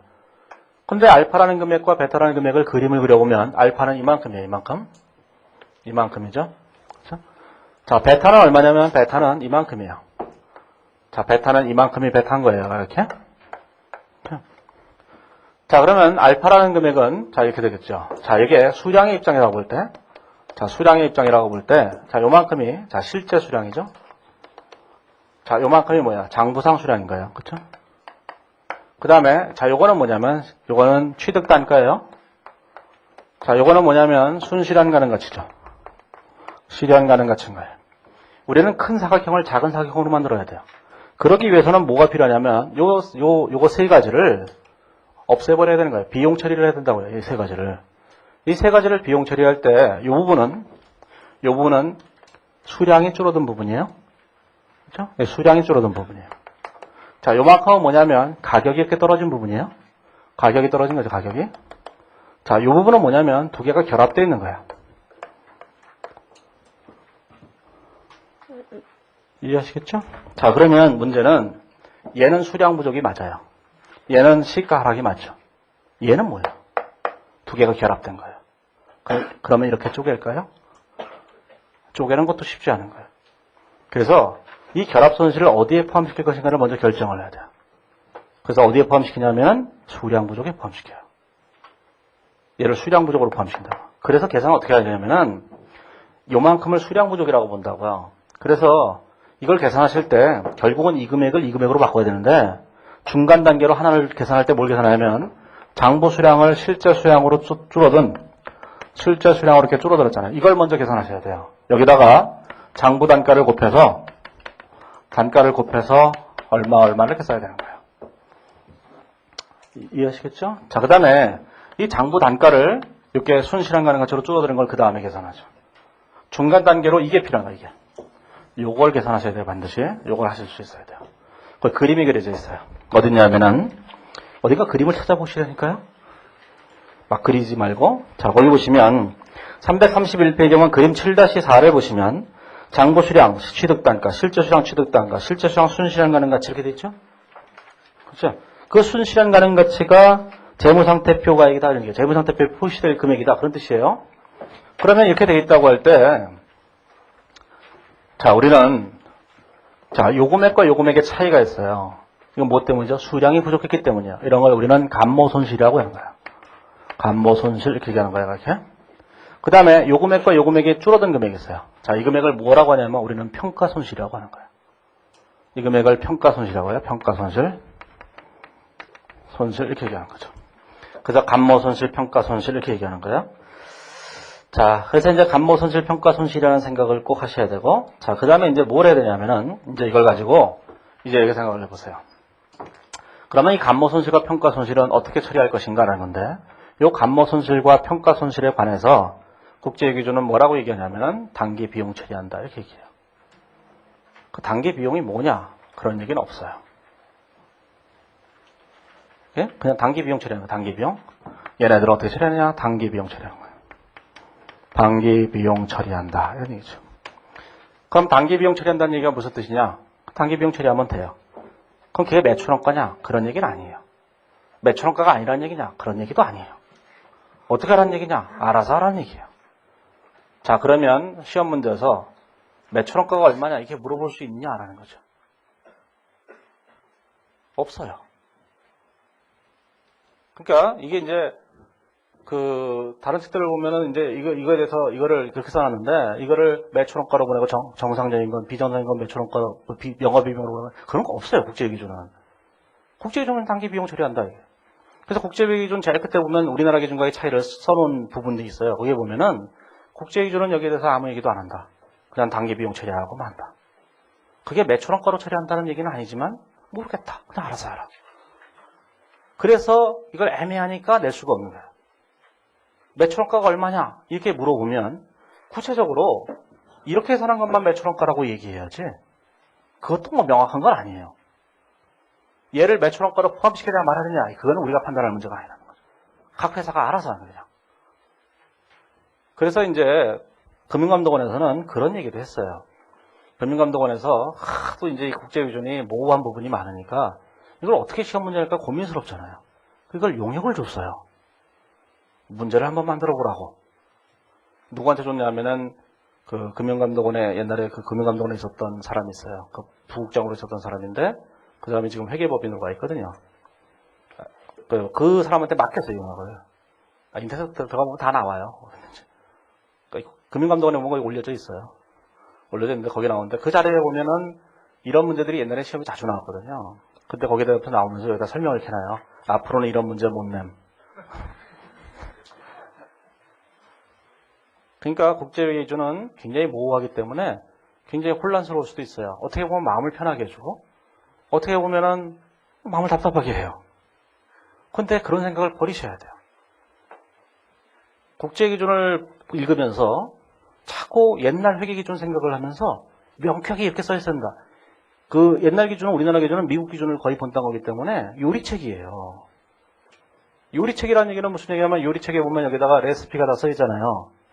레시피가 무슨 뜻이에요? 근데? 왜 그런 말이 막 나오는 거지? 아무튼 요리법이 나오는 거예요. 갑자기 자기가 모르는 말을 막 얘기하잖아요. 레시피가 뭐야?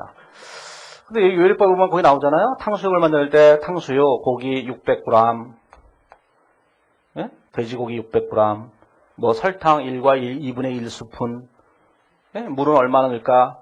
예, 큰 컵으로 2컵, 이렇게 뭐 다 써있잖아요. 그렇죠? 이게 요리책인데 이게 우리나라 기준이에요. 옛날에.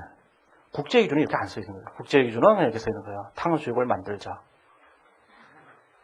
어떻게? 잘 만들자. 그리고 구체적으로 어떻게 써있어요? 재료는 가르쳐줘야 되잖아요. 이렇게 써있는 거예요. 돼지고기 약간, 혹은 먹을 만치. 네? 그 다음에 설탕은 너무 달지 않게 넣는다. 단 거를 좋아하는 사람은 달게 할 것. 좀 더, 이렇게 써있는 거예요, 이게.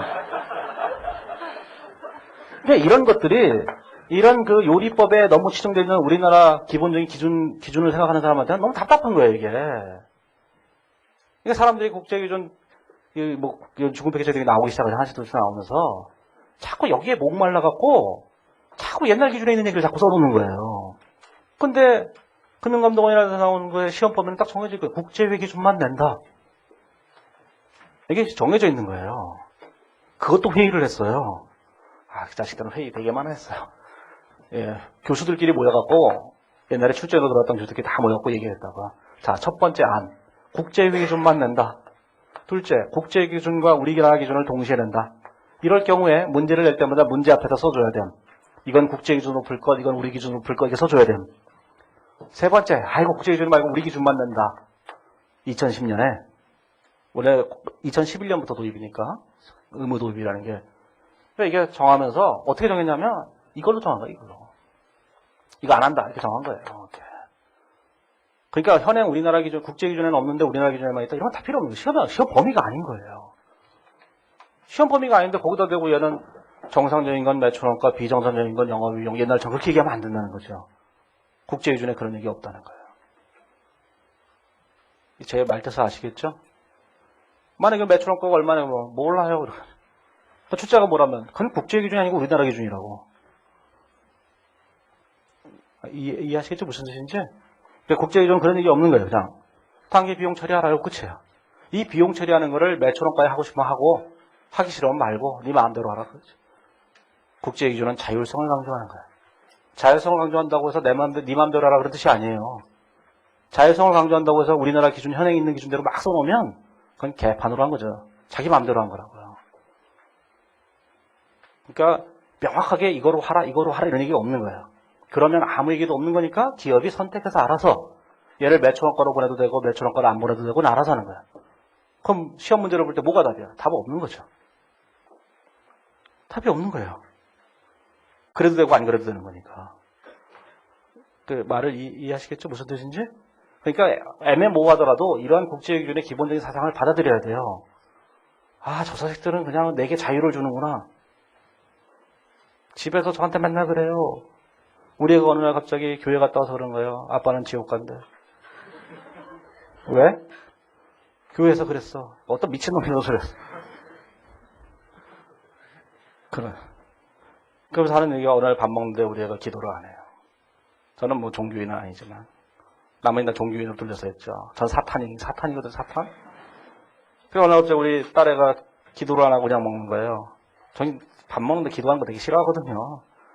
비종교도 생각해줘야 되잖아요. 기도하면 막 먹어야 나는. 근데 우리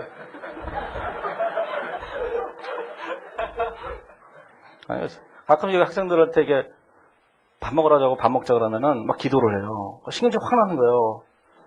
아니 내가 사주는데 왜 기도는 하나님한테 하냐고. 옛날 그런 얘기 했더니 어떤 학생이 그랬더군요. 하나님한테 한 거 아니에요. 선생님한테 한 거예요. 아 그랬겠지. 속아 넘어가요. 그래서 우리가 기도 안 하고 밥을 먹길래, 야, 넌 큰일 났다. 너는 한쪽 다리를 지옥에 담그고 먹는구나.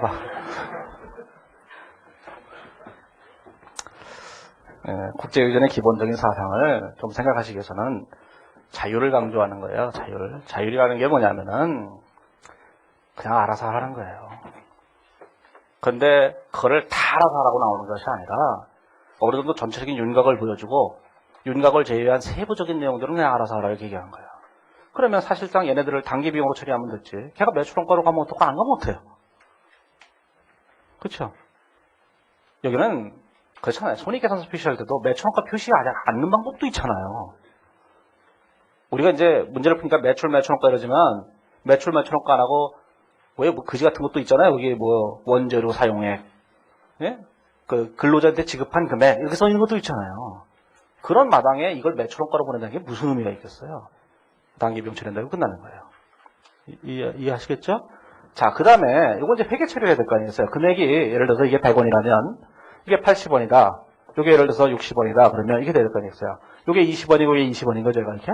자, 감모손실에 대해서 회계 처리를 해보세요. 자, 감모손실이라고 하는 것은 자, 감모손실로 회계 처리해요. 감모손실로 회계 처리하는데 이게 20원이에요. 이건 단기 비용 처리하는 거예요. 그럴 때 이 반대편에 뭘 써야 되냐면 반대편에 반드시 재고자산을 써야 돼요. 이렇게 써야 되는 거예요, 무조건.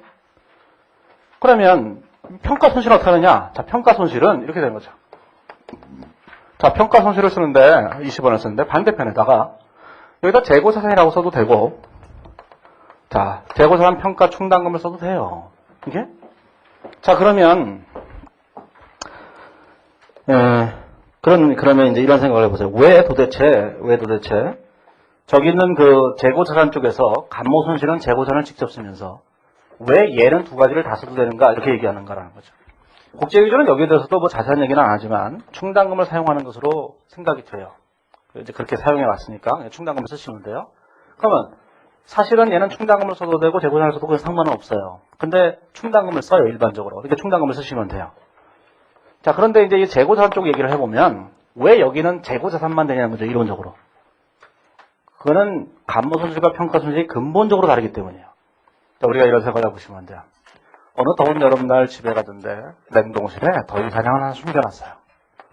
더위사냥을 숨겨놨죠. 숨겨놓은 거예요. 그 더워 죽겠는데 막 갖고 문을 열고 이제 가만히 있어봐. 내가 LG가 이제 GS25에 가갖고 이걸 더위사냥을 하나 사갖고 갈까 말까 이러다가 갑자기 생각나서요. 어제 사다 놓은 게 생각이 난 거예요. 거기 가면 또 돌아가야 되니까 그거 있는 거 먹어야 되겠다 하고 딱 가서 제 얘기하는 게 아니에요. 여기 계신 분들이. 그리고 가서 딱 먹으려고 그러고 냉동실문을 탁 열었는데 더위사냥이 없어요. 그거를 우리는 감모손실이라고 하는 거예요. 더위사냥이 없어요? 그럼 뭐겠어요? 엄마 이거 부르잖아요. 이거 누가 먹었어요? 네? 동생은 이제 죽어야 되는 거죠. 그게 감모손실이에요. 그 소리를 확 짓는 거, 비명 소리. 그게 감모손실. 그런데 문을 딱 열었는데 더위사냥이 있는 거예요. 우리는 비명을 지르지 않죠. 더위사냥이 있는데 문을 열었어요. 더위사냥. 야, 있네. 이러고 딱 잘라서 딱 먹는데 맛이 이상해요. 이거를 우리는 평가손실이라고 하는 거예요. 그때도 부르죠. 딱 먹으면서 딱 먹는데 맛이 왜 이래? 엄마 이거 맛이 왜 이래? 엄마 얘기하지. 아 그래? 왜 그러니? 그 낮에 정전됐었는데 녹았었나 보다. 아이 뭐야 이거 또 살아가야 되나? 이러고 끝나잖아요. 그게 평가손실이에요. 차이점이 뭐예요? 감모손실은 물건 자체가 없어요. 물건 자체가 없는데 무슨 충당금을 세워요. 물건 자체가 아예 없는데. 얘는 물건이 있어요. 물건이 있으니까 걔를 간접적으로 이만큼 맛이 떨어졌네 라고 충당금을 세우나 이거 맛이 없구나 하고 그냥 빼나 그거나 똑같잖아요. 얘는 물건 자체가 없는 거예요. 자, 여기서 또 생각을 해보세요. 왜 우리는 수량 부족을 먼저 계산할까? 이런 생각을 해보세요. 아니 생각을 해보면 이거부터 먼저 계산해도 되는 거잖아요. 그렇죠? 왜 수량 부족을 먼저 계산해요? 소리 지르기 편하기 때문이에요. 수량 부족은 누군가에게 책임을 지울 수 있어요. 수량 부족은 CCTV만 설치하면 수량 부족을 막을 수 있다고요. 무슨 뜻인지 아세요? 아까 얘기했잖아요. 베스킨 라빈스에 다 먹어버렸잖아요, 걔네들이. 베스킨 라빈스에다 CCTV를 설치했다면 어느 종업원이 그걸 감히 먹었겠어요. 그게 CCTV의 위력이거든요. 그런데 그런데 이 시가가 하락하는 것은 대통령을 바꿔야 되는 거예요. 경제기획원 장관을 바꿔야 되는 거예요, 이게. 그러지 않고 해결이 안 되는 거예요. 그렇죠? 이거는 통제할 수 없는 것이고 이건 통제할 수 있는 거예요. 우리가 통제할 수 있는 걸 먼저 계산하는 거예요.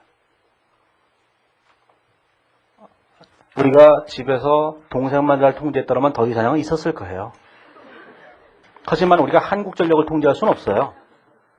한국전력은 수시로 전력을 내렸다 올렸다 하잖아요. 요즘 한국전력이 적자가 많이 난다는데, 그렇죠? 그러니까 전력을 많이 이용하세요. 적자가 더 날 거예요. 적자가 나면 어때요?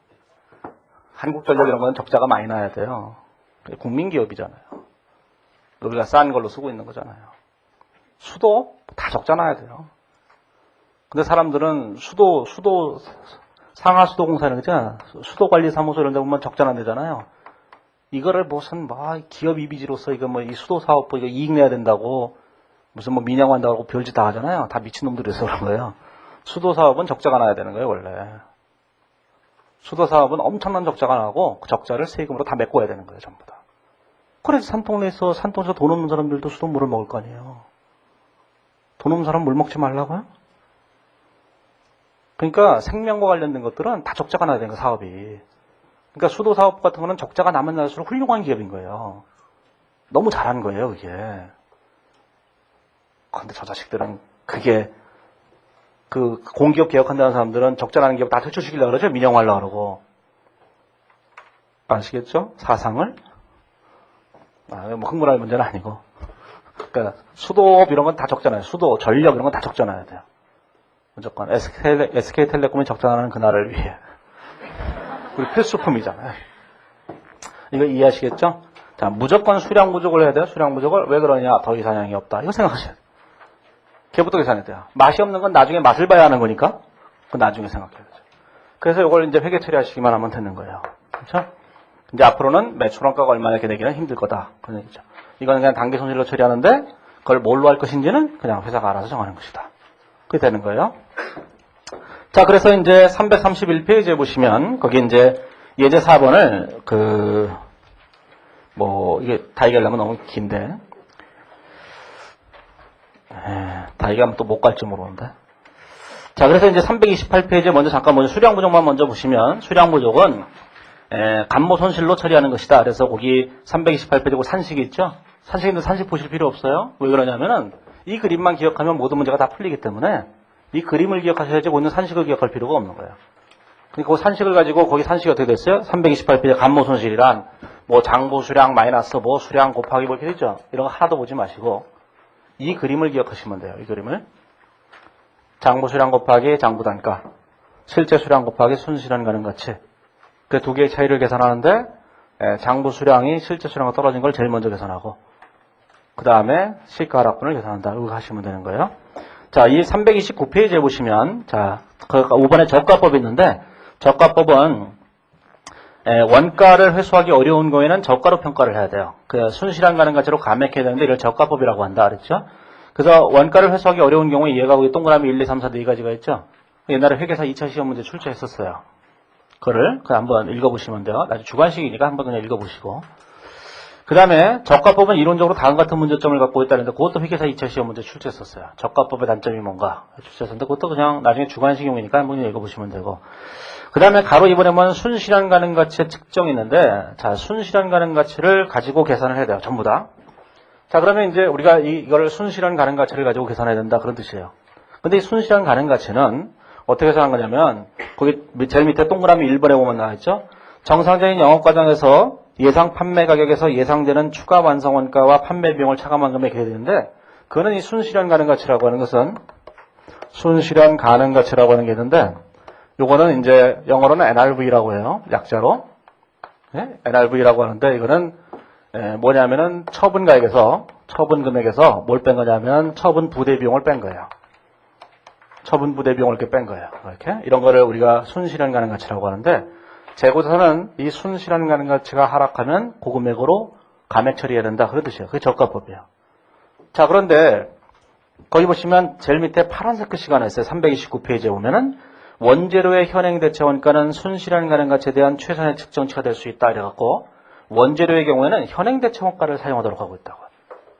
이게 뭐 기준이 좀 직역을 해놔갖고 옛날에 이렇게 했어요. 옛날에는 그냥 시가가 있는데 시가가 순실현 가능가치를 말한다. 단 원재료는 뭐라고 되어 있냐면 원재료는 현행 대체 원가를 시가로 본다. 이렇게 돼 있었거든요. 우리나라 기준에.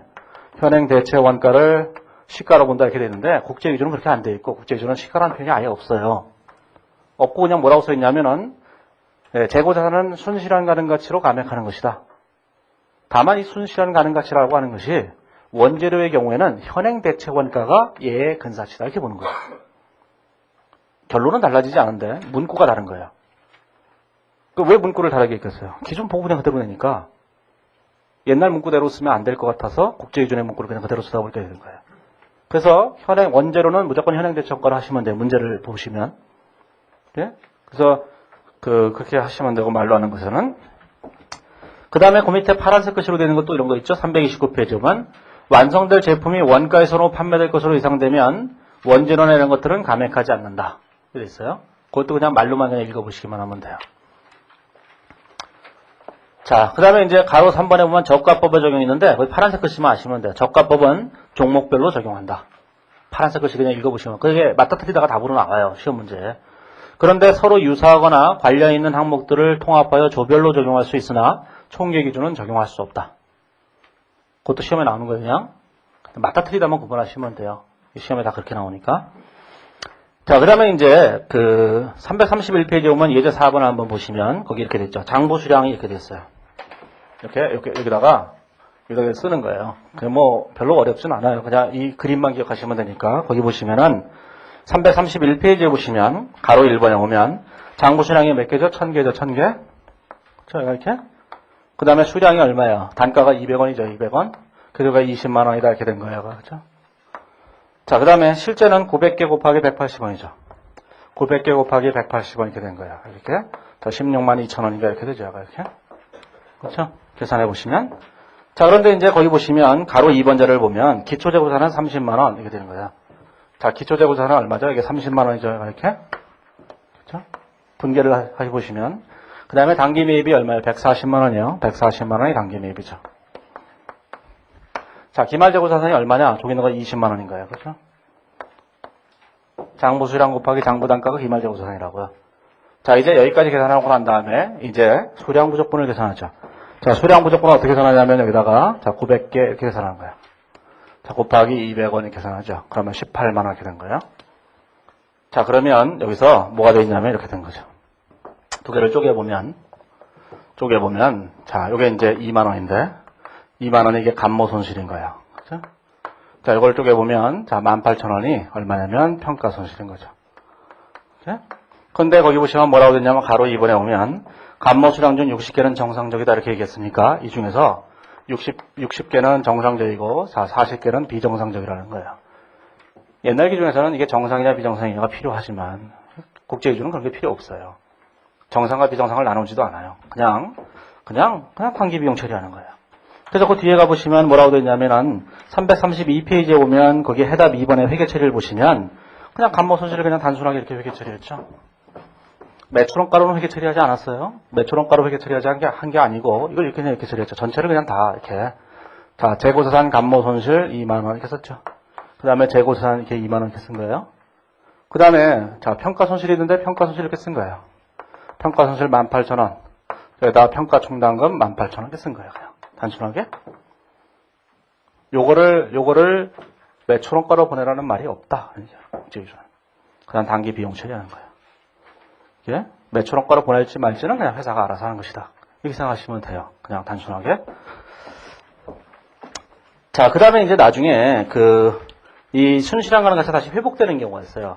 나중에 이제 이건 뭐 나중에 한꺼번에 나중에 유형전선 쪽에 가면 쉽게 하실 수 있는데 지금 이제 이 재고자산이 이렇게 돼 있던 이 금액이 가격이 이제 하락해서 이만큼을 뭐라냐면 평가 충당금을 설정한 거예요. 이 경우는 이게 18만 원이었는데 이게 16만 2천 원이 돼갖고 18,000원을 이렇게 처리한 거잖아요. 충당금으로. 근데 이것이 재고산 가격이 다시 나중에 회복이 된다고요. 회복이 될 때는 요만큼만 환입을 잡을 수 있다. 이런 뜻이에요. 예? 또 환입을 어떻게 처리하느냐? 이런 거죠. 환입을 어떻게 처리하는가 이제 거기 회계 처리가 돼 있죠. 재고산 평가 충당금 환입이라고 회계 처리를 했는데 거기 보시면 331페이지에 오면 거기 331페이지에 보시면 뭐라고 되어 있냐면은 거기 회계 처리 바로 위에 보시면 예제 4번 바로 위에 회계 처리가 있고 거기 위에 보시면 순실현 가능 가치의 상승으로 인한 재고산 평가 손실의 환입은 환입이 발생한 기간에 비용으로 인식된 재고자산 금액의 차감액으로 인식한다. 이렇게 돼 있어요. 그러면 발생 기간에 비용으로 인식된 재고자산 금액의 차감액이 뭐냐? 라고 얘기하면 또 얘기가 복잡해지는 거예요. 그냥 그렇다는 거예요. 오케이? 그게 이제 이런 영향일지도 모른다는 생각을 하기는 하는데 손익계산서를 쓸 때, 손익계산서를 표시할 때 우리가 매출원가 이렇게 표시하는 방법만 있는 게 아니거든요. 이런 방법만 있는 것이 아니니까 여기다 이렇게 할 수도 있는 거잖아요. 다른 방법으로 매출이 있고 그 밑에 무슨 뭐 원재료 감소에 뭐 이런 기능별 표시법 성격별 표시 뭐 이런 거 나눠지잖아요. 성격별로 표시한다고 할 때 얘를 매출원가에서 빼버린다 이래버리면 성격별 표시할 때 매출원가 어디 있어요? 그러니까 얘가 애매하게 표현했을 거라고 봐요. 이게 두 가지 얘기를 동시에 이렇게 할지 이렇게 할지는 회사가 정하는 거니까 그래서 매출원가에서 뺀다 이래버리면 매출원가 우리는 없는데 이래버리면 그런 거잖아요. 그런 의미에서 그런 완곡한 표현을 썼다고 본다고. 그런데 사람에 따라서는 그거를 이제 매출원가에서 차감한다는 표현이다 이렇게 생각할 수도 있을 텐데 아무튼 그냥 원문에 충실하게 그냥 써놨어요. 그래서 요 회복되는 이 금액을 환입으로 잡는 거예요. 환입으로. 자, 그래서 여기 있는 그 저가법하고 이 저가법하고 수량 부족 이 부분은 말로 하는 문제도 자주 출제되는 부분이기 때문에 말로도 꼭 아셔야 되고 그 다음에 회계 처리하실 때는 요 그림을 꼭 기억하셔야 돼요. 그림을 기억하면 언제나 풀 수 있어요. 그림을 꼭 기억하셔야 돼요. 그걸. 예? 자, 오늘은 여기까지 하고 내일은 거기 있는 이제 3절부터 얘기를 하죠.